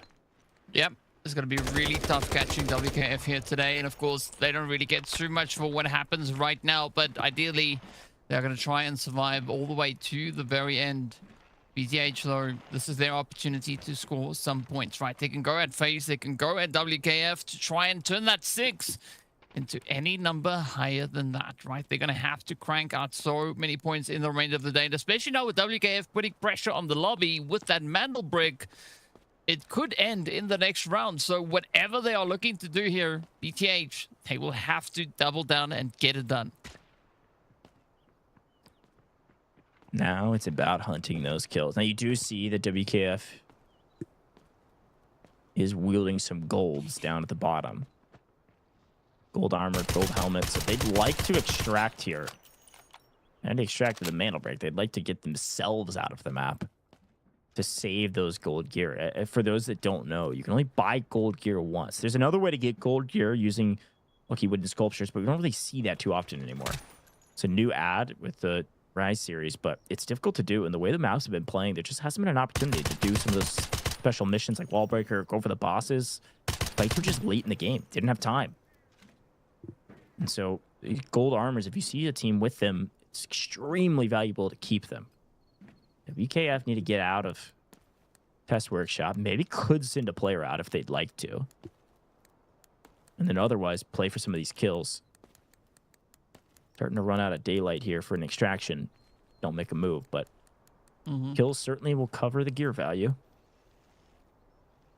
Yeah, it sure will. And I mean, especially if they want to go for extraction. Oh? Peekaboo. Yeah, they can't afford to have any of that happen to them.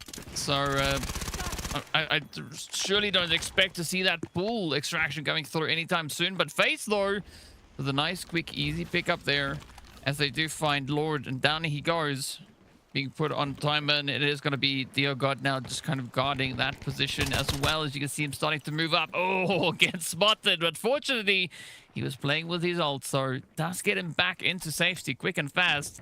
But Saidoka still having a bit of an opportunity here to maybe cause even more ruckus.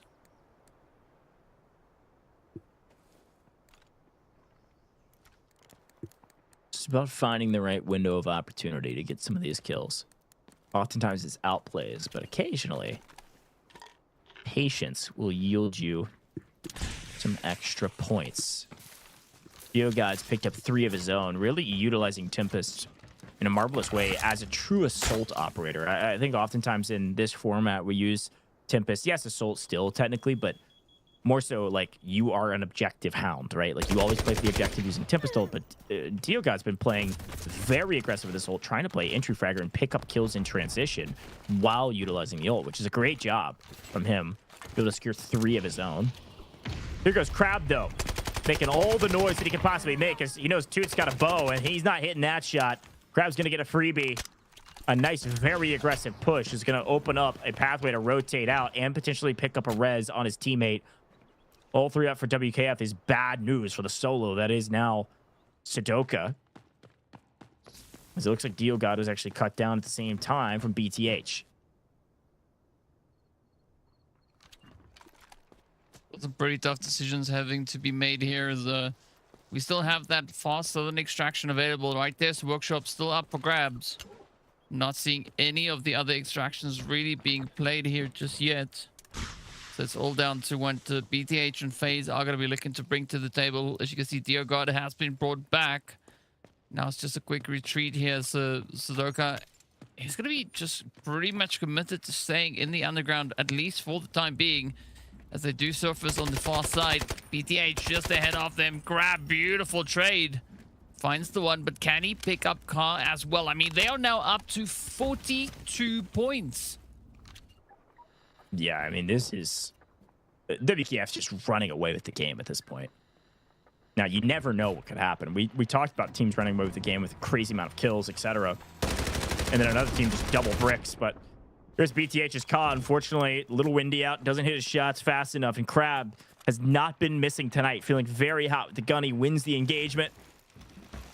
And again, with a full team of 3, FaZe now back to a duo, just looking for whatever they can get their hands on here. It's going to be a tough fight to take.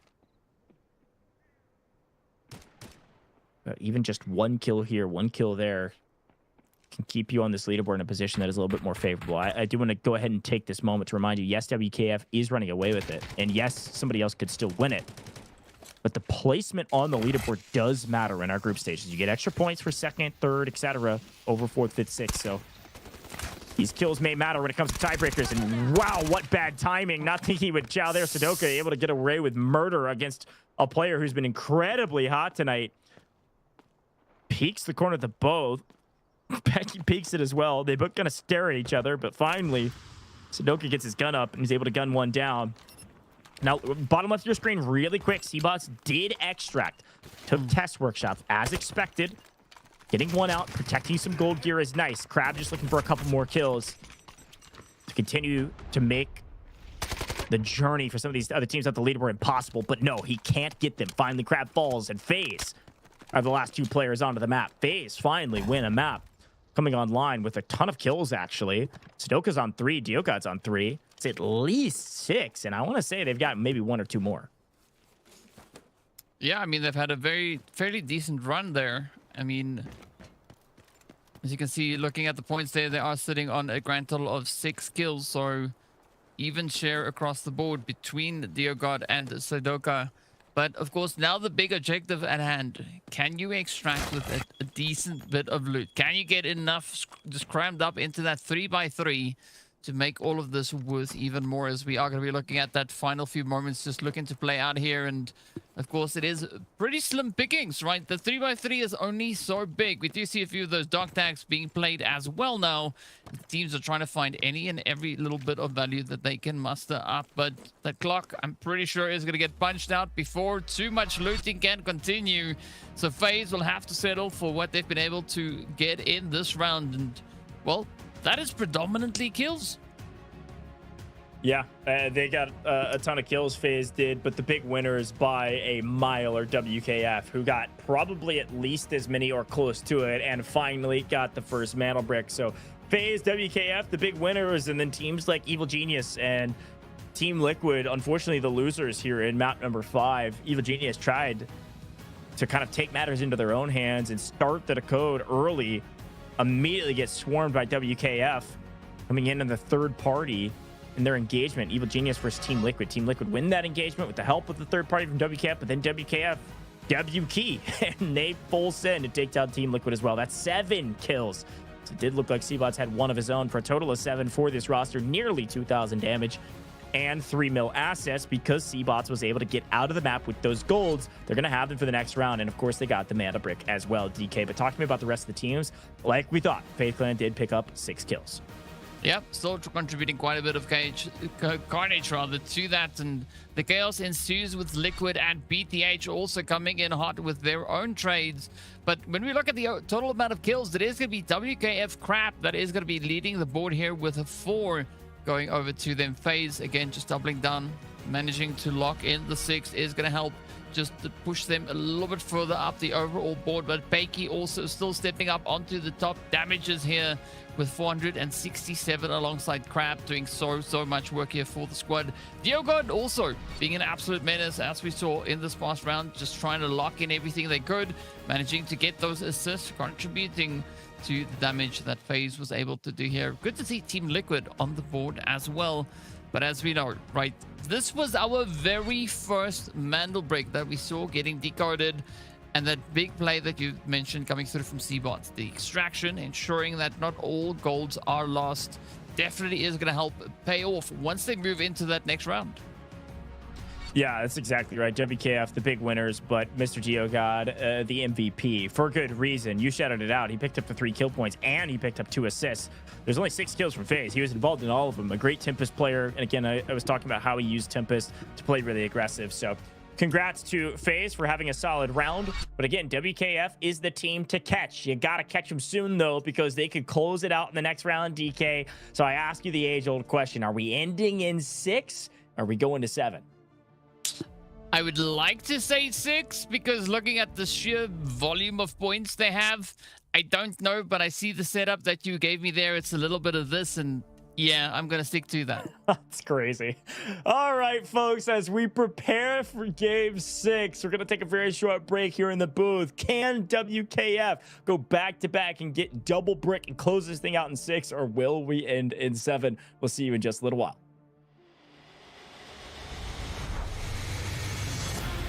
Members, now the odds are in their favor, 2v1.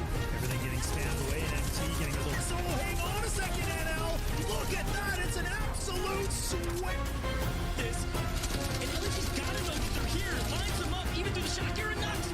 For the last remaining 3 BOV, they find 2 instant knocks. The Elm's gonna be hopping off to that.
Members, now the odds are in their favor, 2v1.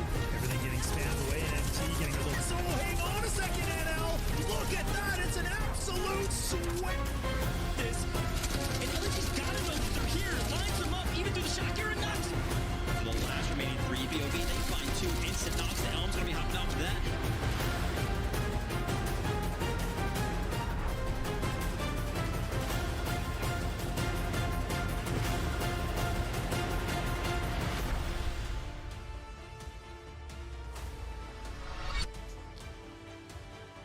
We're back. Delta Force Rise Series Week 2, Day 1, Groups B and D here in Americas. And we finally have a team with a brick, but we are just now going to Game 6, folks. Yes, that math is correct. We had 2 rounds without a team getting a brick. Finally, we have one, and now WKF, W Key Forever, is on match point, and they have double the squad points of any other team. They have nearly double the amount of kill points from any other team. What a ridiculous turn of events DK, can we remind the viewers, WK Forever is in nearly last place on our overall group stage leaderboard. They have woken up. They're here to say that we're not going to be in the bottom anymore. We've got to make it to the finals. Yeah, I mean, and I've been, you know, blowing them up the whole day. This is exactly the kind of performance a team that is sitting in last needs to bring on through. This is what we want to see. This is what we want to have them do. And of course, what a way to double down on the efforts here. And I mean, what a turnaround, right? The first day of play, they had 7 kills. 7. They got that all the way back much earlier in the day. They are now on 30 points. Absolutely insane. You've already pointed it out. They are coming through with a very strong 42 match score, right? I mean, the highest one we've seen has not been anywhere close to that. So these teams are absolutely on a rampage, and they could wrap it up right here in round number 6. I want to clarify my statement. WK Forever is in last place on our group standings. They are 12th overall, which means they wouldn't even make it to week 5 if things didn't change. Now, there's, of course, plenty of more weeks to play, including the rest of this match, but good grief. Well, folks, as we take a look at our operator choices, DK, I'm seeing 3 teams that can still use the Tempest. Those 3 teams with a small advantage going into this round. Yeah, unfortunately, WKF is not going to be one of those. So there is a big opportunity available to them to see what the teams are going to be looking to do for this next play here, to see if anything could happen. But of course, it could go any which way, right? They could surprise us with a few of their choices, but we see our popular choices again. It's going to be Singer, Luna, and of course Tempest to make its way in here. And it persists over onto the popular side. As you can see, Tempest, Luna, Stinger, very, very popular, and expecting the teams to try and play this as strong and as hard as they can. I'm just trying to get over the insane number of points that we've been witnessing so far, but it is going to be that play for T1 Spawn yet again. Yeah, we talked about it. Team Liquid, FaZe Clan had the last one, so the question is who will have the next ones? Well, it could be anybody else. So you'll pay attention to those T1 spawns, namely just because you can get to the Mantle Brick first. But the way these maps have been playing, it doesn't matter all that much. Most people have been able to get to the Mantle Brick and be able to play around the spawn because nobody's grabbing it off rip. But folks, we're technically on match point. Guess what that means? No more bait and switch. We've got one more giveaway before we jump into round number 4. It's time. It's on your screen right now. Redeemable code for 1,000 Delta tickets. This is what you've been asking for. Type it in quickly, redeem it in-game or at the official website online. Go type in your code. Go get your Delta tickets. You certainly earned them by watching the chaotic mess that has been this matchup here in week 2, day 1. Type in your code. Again, this is limited redemption. So if you type it in too slow, you're going to miss your Delta tickets. Type it in as fast as you possibly can, and hopefully you can earn your tickets and take them home so that you can get back into the game with some extra gear to use those tickets on. DK, here we go. It's map 6. Let's see what they can do. I was trying to pronounce that code, and it still seems to be quite a bit of a challenge. Like, it's something. But Westbridge, though, is where things are going to look to maybe heat up, as we see WK Forever are going to be pushing through on that side, and we see the other team joining them on that T1 spawn is none other than Team Nadeshot. Now, we've seen in the past teams that have been able to find themselves in that T1 spawn generally have a high probability chance of being the team to get the Mantle Brick decoded as well. That has not been the case here today whatsoever, right? I mean, WKF, they definitely set the standard for quite a few surprises here. So let's see, can they continue with that momentum as they now get to venture up to the Mantle Brick, get this party underway, but they're going to have to deal with BTH and, of course, the players then coming through from Team Nadeshot as well.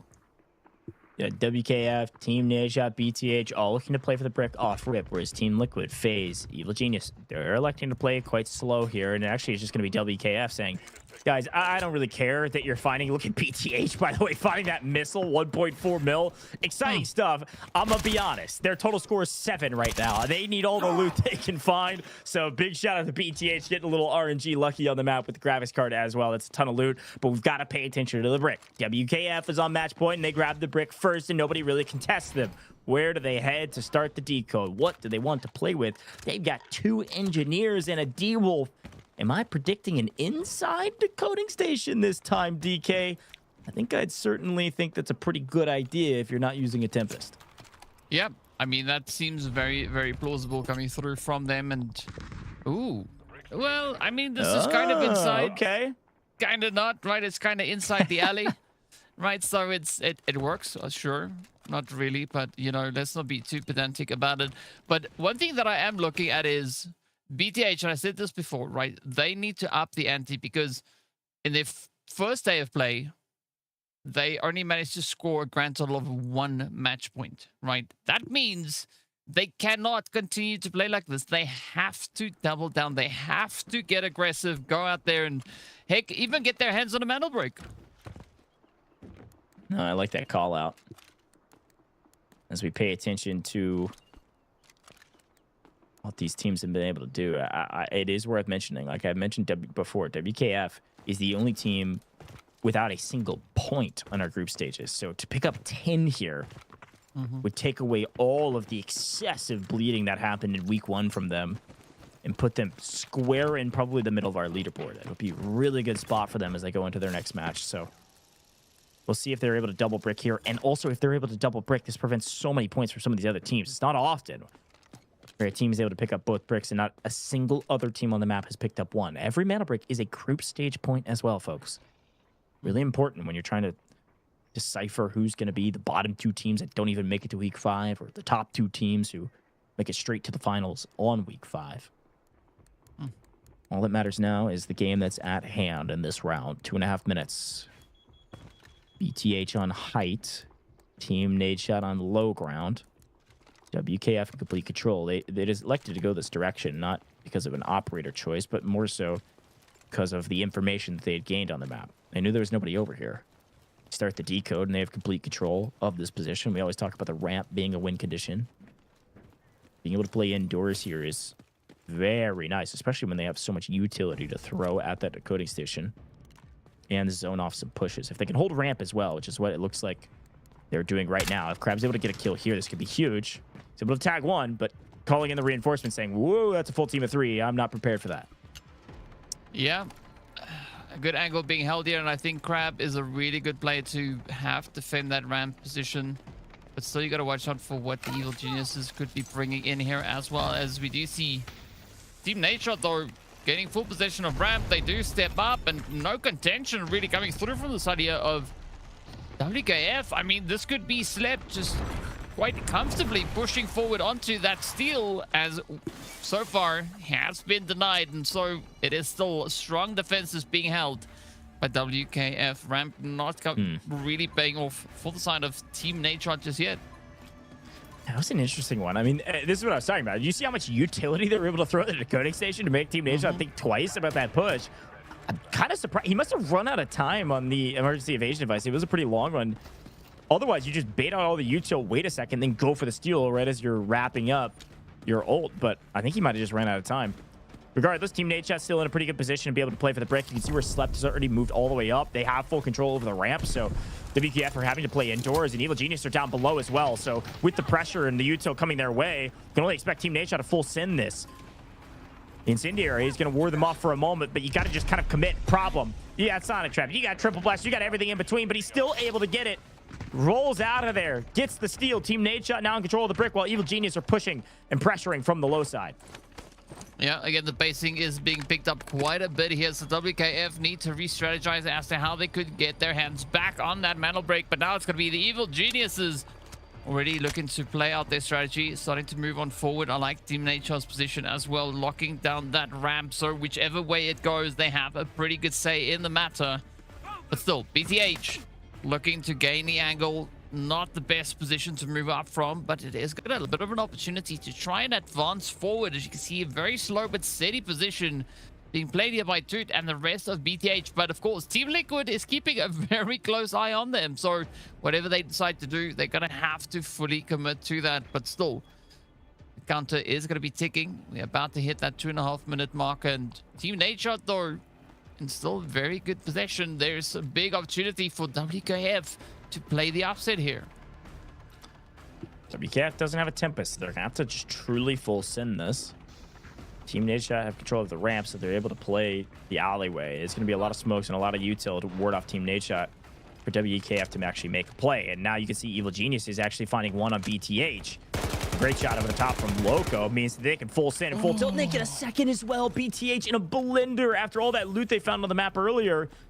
Now they're running this feels way too familiar. Ka last alive with the team, running and hiding, hoping to stay alive. But Evil Genius, they want the kills. They want the extra $50, and they want to make sure that their back is covered, and that's exactly what happens. BTH first out. BTH having a brutal day. Gonna have to regain on a different match. They'll definitely have to do that.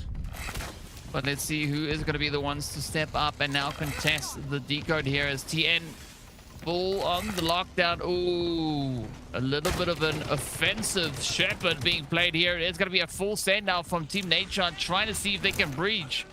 So far, being denied access, being denied entry, and WKF trying everything they can. But up comes FaZe Snows, one of the names we've been shouting excessively last week. Now looking to push up onto ramp. 60 seconds.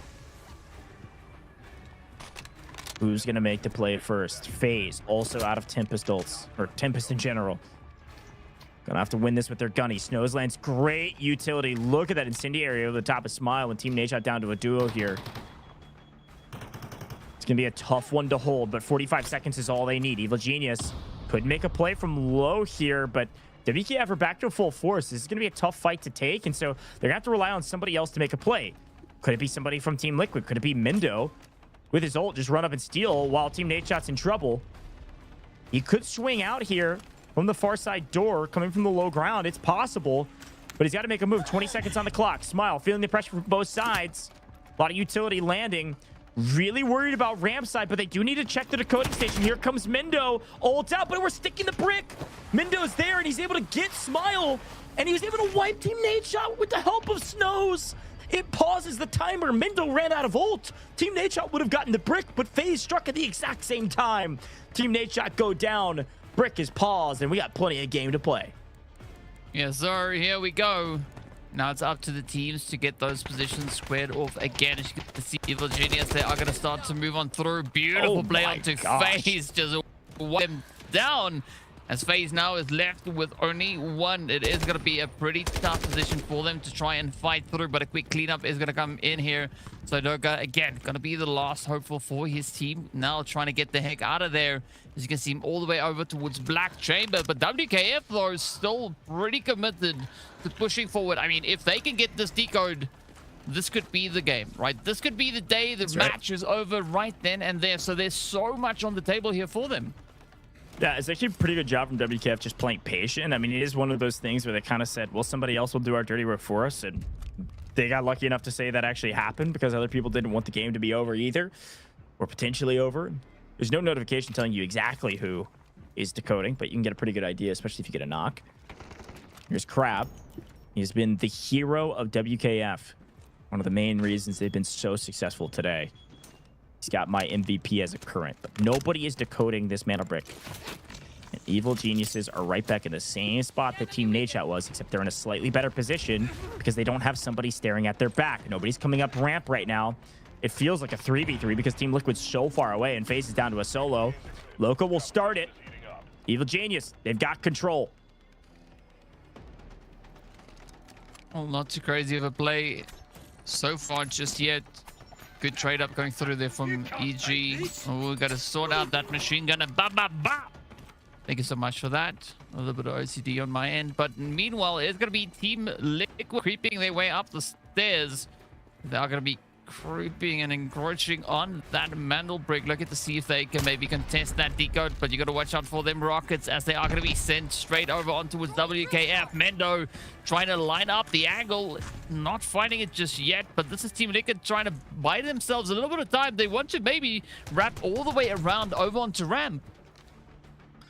Yeah, they could come up low side. They've got plenty of time. I mean, still 2 minutes on the clock. Maybe they could have played containers if they wouldn't got spotted, and I think Mendo assumed he got spotted by the Allure rocket and therefore threw the disarm just so they could cross, but I don't know if that was habit or necessary. Either way, should be fine.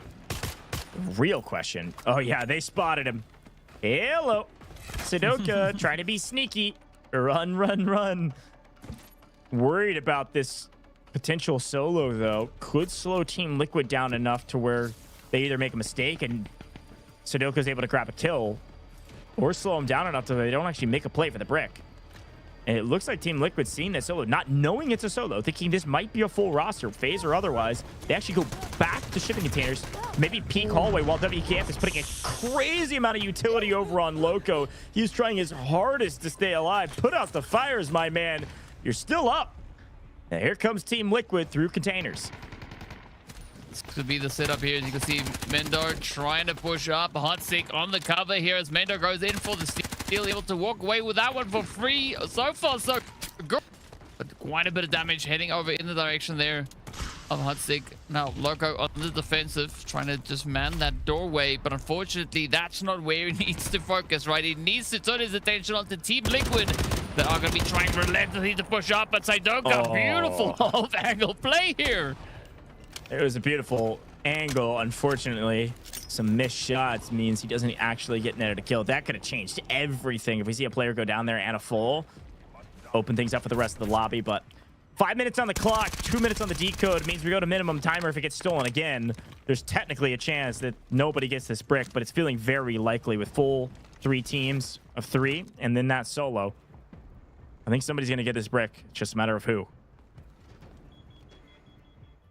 Well, the top 3 teams currently in the lobby are all looking to contest for it. And of course, we have FaZe in the mix as well. Okay. Just trying to move around the map. Maybe look to see if you can find a few sneaky, cheeky angles.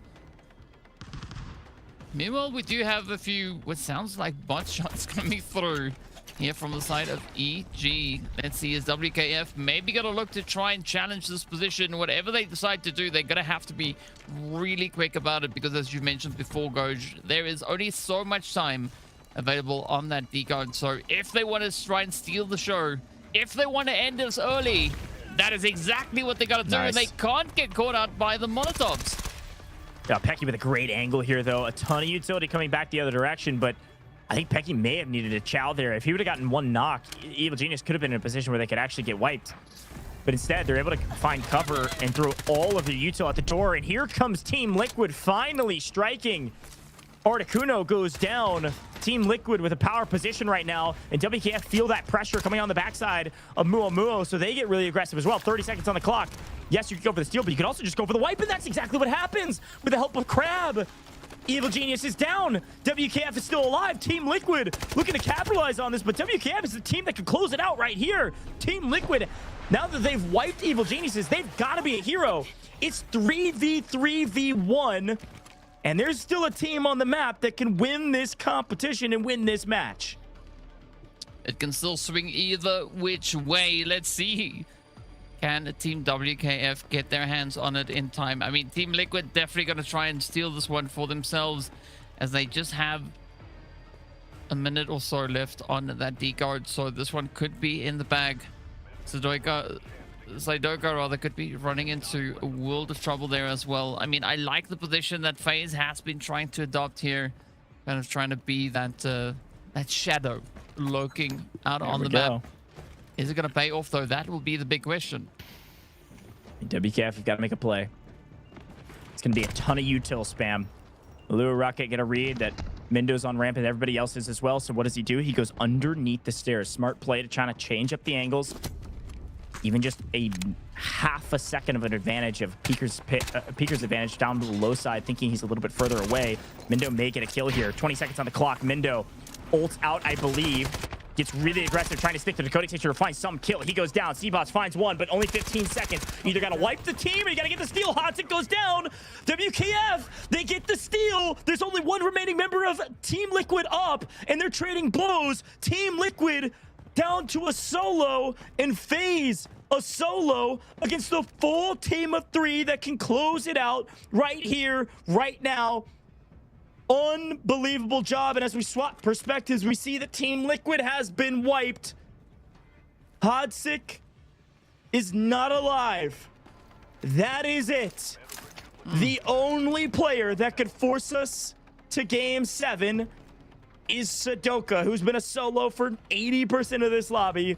What a turn of events. The tortoise beats the hare yet again on main. Patience pays off for WKF. My goodness.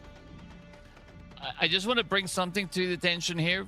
They have 49 points on the board now. Right now, the highest squad points that we've seen so far on a single day was 31 or 33. 33, right? That was brought in by Nightmare, right? Just in this play alone, they almost have as many squad points as the team at the top of the board. It's crazy. We got to check this. Technically, Sudoka's got to make a play, but he's not going to. He's too scared to make the play through a full team of 3. Doesn't want to give away the kill, not knowing that WKF's about to win right here. I thought there was a chance he could just suicide go for the steal to just keep playing the game, but no. WKF go back-to-back double brick, and we end in 6, DK. What is happening? One of the weirdest matches I've seen thus far. WKF had 0 group stage points in their match that they played last week. They got last. They got 0. They didn't get a mana brick. Today, they are the only team to get a mana brick, and they pick up a perfect 10. My goodness, I was not expecting that. Absolute insanity coming through from them. I'm sure Bendo is also still trying to figure out what the living goodness happened, right? Because this entire day was just such an interesting day to see what these players were bringing out onto the field. But I mean, again, right, I just want to emphasize the insanity that WKF had decided to bring in here today. You said it, right? The last time they walked away with not a single match point. Here today, they are again our best team on the board. 5 kills going their way, 1,300, almost 1,400 damage, and they get that double brick decode as well. So a big W going over to them with 5 kills to accompany that. I can't emphasize how big of a win and how desperately WKF needed this win. For a team to have 0 points after the first week, you had to be extremely consistent or drop a pop-off match like they did today. They were undeniably the best team here. There was no question about it. Everybody shows up in slightly different form week after week, match after match, and there's a lot more matches to be had in the group stages, but this is a different WKF than we saw in the last rep. Big shout out to, of course, our top damage dealers here as well. Evil Genius had a solid rep, but really couldn't get anything going after a couple nice plays. They'd try to decode, and then they'd get swarmed by everybody on the map, getting third-partied and pincered from ramp and on the other side, shipping containers, and they just couldn't stay alive. WKF, they just turtled up, played inside, truly an iconic play from them. BTH found solid loot on that map, but ended up getting cut down early. I mean, truly a tortoise and a hare situation. They turtle up inside, played slow, and they just survived. You got to be alive to win, and they did just that. I mean, I think they did a little bit more than that, but of course, a big shout going over to Crab, our MVP for this final round of today. 300 damage on the board, 2 kills as well as that assist, and unfortunately not a single bit of assist going their way. And you know what, it doesn't matter. Why? Because they got the double brick. That is the fastest way to win the day, and what a day it has been. I mean, WKF, they have just been working so exceptionally hard across all the bits that they could find here today. And I mean, the amount of squad points that they have on the board now, right? It's going to be absolutely insane. I mean, we saw them sitting with 51 before they wrapped it up. 51! To put that into perspective, some of our other beast teams that we had, right, got like 33 on a day. They got 51. Insane. I know. Insane stuff. Well, folks, WKF might have won, but we still want to reward you today. You've been seeing it in the chat. It's in the pinned comment here in the Twitch channel, but it's time for our final giveaway. This is your chance to win 3,000 Delta tickets. You can see it right here. You can type exclamation giveaway in the chat if you're watching on Twitch, YouTube, TikTok, or Facebook. And if you're watching over on X, how you doing, folks? You can just repost the live stream. We'll announce the winners in chat on Twitch, YouTube, TikTok, and Facebook. And if you're watching on X, we'll announce the winner in the comments comment under the live stream. So good luck to you out there. We want to see you rewarded with some Delta tickets by sticking with us until the end. So again, 3,000 Delta tickets. Just type in !giveaway on the main streams or repost that live stream on X, and we'll announce those winners. But back to the action at hand. We've got a lot of winners in chat, I'm sure, but the winners at hand, WKF, DK, you were hyping them up for good reason, man. I called them a tortoise in the last round because they did play really slow and patient. The rest of the rounds, they slaughtered everybody. You called it out. They have so many points. They have more points than plenty of these teams have in 2 matches, like you're mentioning. Like it's really gigantic in terms of the squad points calculation, and nobody else was really able to do much on the map because they were the ones finding most of the kills. Yeah, I mean, to put that into perspective, we saw a team like Nightmare, right? They had 51 points after 2 days of play. 2 days. This was 1 day. Insane stuff. And I mean, we're only in week 2, day 4. We still have 7 more to go, right? It is going to be insane what these teams are going to be cooking up and what they are going to be bringing on here. So if you've not decided to subscribe to anything Delta Force, do it now. You see what these teams are doing? They're freaking crazy.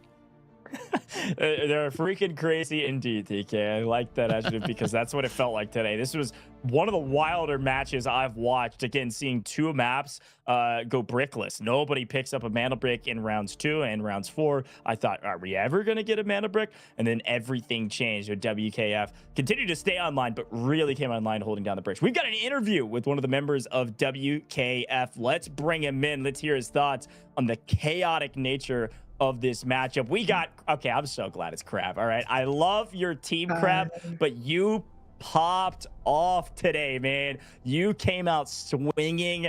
How does it feel to get that many kills and get the win? Nobody was close. How does that feel?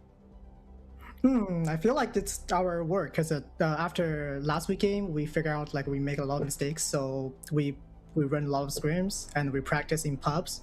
We run like different strats, and that's what we get. Of course, I feel happy. I mean, just looking at the overall pacing that you guys have been bringing in here today, right? We've been talking about the points consistently, but you've just been playing such a strong day. Was that kind of part of the training and the preparation that you brought into today, or did that just kind of happen? I mean, like it's like 50-50 because we did prepare a lot of stuff, but we were contesting. We are still contesting team. We don't know because we have so many teams running wars today on Space City. That's not happening a lot in scrims, but we communicate and try to like made it out somehow. Yeah, it worked out for you. Talk to me about what you all were thinking going into Game 5 when 2 maps had already happened with mana bricks and still nobody had a mana brick. Were you surprised by that, or did it feel right with the way the maps were playing? I feel like if you are running like high pressure lobby when everybody is playing well, playing their style, we cannot get brick like too easy. So we already calculated that, and we figure out if we keep the situation like this, we're gonna win by the kills and our assets. So we try to play slow, find the timing and the entry into the brick. So we didn't put a brick at the first place. We try to play slow to pay for the kills, and then when we wipe a lot of teams, so we can entry into the field, get the brick. It's easier to defend when there's like less team around you. Yeah. Well, insane and strong defense that you brought in. I mean, you even decided to come through with a double engineer in this final round that we just witnessed, right? Was that a strategic decision to play the double engineer on purpose, or was it just because like you didn't have any more of those Tempest left? Well, it's like 50-50 as well, because we don't run Tempest every round, but like we are running out of Tempest, so instead of like engaging, we have we came up with a comp with a greater defense ability, or also comp with a D-Wolf, so we can engage as well. So our thoughts is we use Luru to get the information and the setup field, use a Shepherd to ult and stun them, and let the D-Wolf come in to like engage back to the brick. But when we comes to the situation we are defending the brick, we have so many utility like D-Wolf nades, like Shepherd nades, and the Molly, so we can defend better. That's our thoughts. I love the strategic breakdown. We were thinking a lot of the same. You had so much utility to be able to hold that brick. It let you play very defensive, and it worked out today. Crab, congratulations, man. This is a big feather in the cap. Obviously, this is the exact opposite thing that happened week 1 to week 2. The final question I have for you is, I'm going to just give you the floor. Is there anything you'd like to say to any fans? You can talk to the haters. You can talk about your team. The floor is yours. Anything you want to wrap up here on broadcast after a big win? We can just keep up. Just keep up and winning everything. Yeah, I have faith. Thank you, guys. I love it. I love it, Crab. Thank you so much. Just keep it up and keep winning everything, man. Congratulations again, and I'm sure we'll see you very, very soon here at the Delta Force Rise Series. Hi. Cheers. That was Crab. WKF. W key forever, man. They flew around the map, and well, DK, this is no surprise. The man that was just on our screen that we're talking to, extremely humble, extremely strategic, but also extremely aggressive. 17 kills by himself is ridiculous. I mean, he's just slaying the lobby, right? You said this before, right? They stepped out. If they weren't focusing on Mandel bricks, they were just absolutely playing the field. 12 million in assets being gained there as well, almost hitting 3,800. Absolute brutality coming through from WKF, but we love seeing that this is the kind of bounce back we want to see from the teams sitting at the bottom of the board, coming in and just looking to make statements. What a statement WKF made. Yeah, they made a huge statement that if, hey, you enjoyed seeing us in last, now what are you saying now that we're in first? Really well done. 35 kills on the day. Evil Geniuses, I would even say, had a good rep. They had 21 kills, 26 total points is pretty solid. Team Liquid, decent rep as well, total of 24, but 48 total squad points at the end of the day and double brick. It's huge for several reasons. They pick up their 10 points they desperately needed, but they also prevented any other team from getting those extra points from the mana brick. So Evil Geniuses pick up a couple points. Team Liquid pick up a few. FaZe Clan pick up a couple. Team Nadeshot, who won last week, DK, they only pick up a point, getting 5th place. Like, they get basically nothing to show for being near the bottom of the leaderboard. So a total flip of the script. WK Forever and Team Nadeshot are going to be about even on our group stage leaderboard. Yeah, they are going to be about even on the leaderboard. But, you know, there's one team that I want to hype up here today, and I think they need a bit of a hype up, right? It's going to be BTH, right? We need to see them step it up. I just want to see BTH be the WK Forever team next, right? They need to just blow us away with whatever they can bring on through, because unfortunately, sitting with 5 squad points after round 6 here today is not going to mean all too much for them when it comes to the overall positioning, right? They're going to have to double down. They're going to have to go back and do some homework and come back strong. I want to see them just blow us away. Yeah, I mean, certainly some VOD reviewing needs to happen, more scrims, more practice, but you're right. If WK just showed us anything, it's that just because a team has won before doesn't mean they're going to win again or even have a good day. This is a long series. It's a total of 5 weeks, 4 weeks of group stages.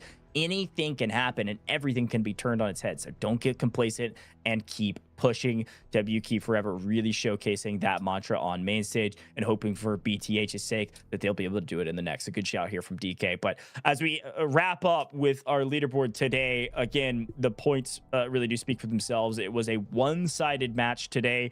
If you all watched EMEA earlier, it was fairly one-sided down there as well. So something's in the water in week 2, but we've got a lot more matches coming your way very soon, folks. Excited as we prepare for what is just, this is the end of day 1 as we prepare for day 2, day 3 this weekend, DK. I'm pumped to see some of our other teams that have been waiting in the wings, and I'll give them one more shot. I think Group A and Group C are really excited about these results. This is best case scenario on the group stage leaderboard. But talk to me about our player rankings down the board here, DK, in terms of the overall individual kill category. Well, I mean, seeing Crab in 2nd place means that 17 of the 20 points crazy came in today, right? So if that says anything, it tells you that these players all have the opportunity to just go flying up boards and climb up to wherever they need to go. I mean, you can see Crab also sitting all the way up in that 6th place, but it is going to be pretty dang tough to contest Killzone with what he's been able to do so far on their respective matches, right? So as you can see, there is going to be still a pretty tall play at hand here. Mendo being very consistent here as well today and managing to advance himself up into that third place. But overall here we have it, and of course WKF going all the way from the bottom of the right hand side over into first place on the left. Yeah, this is a huge jump for WKF. And you still see Team Nadeshot there in second place. That's what a win gets you. And they still got that extra point or two. So they find 2 points there. That puts them up to 12. Honestly, it could have been a lot better, but it also could have technically been worse. If they had been sitting at 10 right now, they'd be feeling really bad about themselves. Being at 12 is still a decent position. Now, some of these teams, of course, now that we've played, some of these teams will need to play a lot more. But if you're down at the bottom of the leaderboard, time to turn on the WKF, whatever their hype up music they were listening to while they're preparing for this. Emulate that, DM them, ask them for it because it worked. Folks, yes, we're done today, but we're not done this weekend. We got Saturday, we got Sunday, same time, same place. It's going to be groups A and D. So you're going to see Team Nadeshot. You're going to see all of our teams from Group D back at it again, trying to play in another match here tomorrow, Saturday. DK, final thoughts for the broadcast. It's been a lot of fun casting with you. I just want to see teams stepping up tomorrow, right? There is going to be Group D stepping out again, as we saw, right? A versus D, great day, great opportunity, and I want to be blown away with the pressure and the heat these teams are going to be bringing in, and I'm looking forward to it, right? If you've not already done so, follow us on all the socials so you can join in on all the sweatiness that tomorrow's going to be bringing in. Totally agree, DK. It's been an absolute pleasure casting with you folks. DK just shouted out. Drop a follow on all major socials. And if you haven't, check out Season Meltdown right now here with Delta Force. It's a great time to jump back on the game and check out the brand new season. Go download the game for free on every single platform you could possibly think of. We've got Delta Force on mobile, we've got Delta Force on console, and of course PC. But that's it for us on day 1 of week 2 here with the Delta Force Rise series. Tomorrow, groups A and D, Spacestation Gaming reappearing as the top team in the league thus far. Can they stay perfect? You've got to tune in to find out. The last reminder I have for you is that we couldn't do it without you, the viewer. See you tomorrow, same place, same time.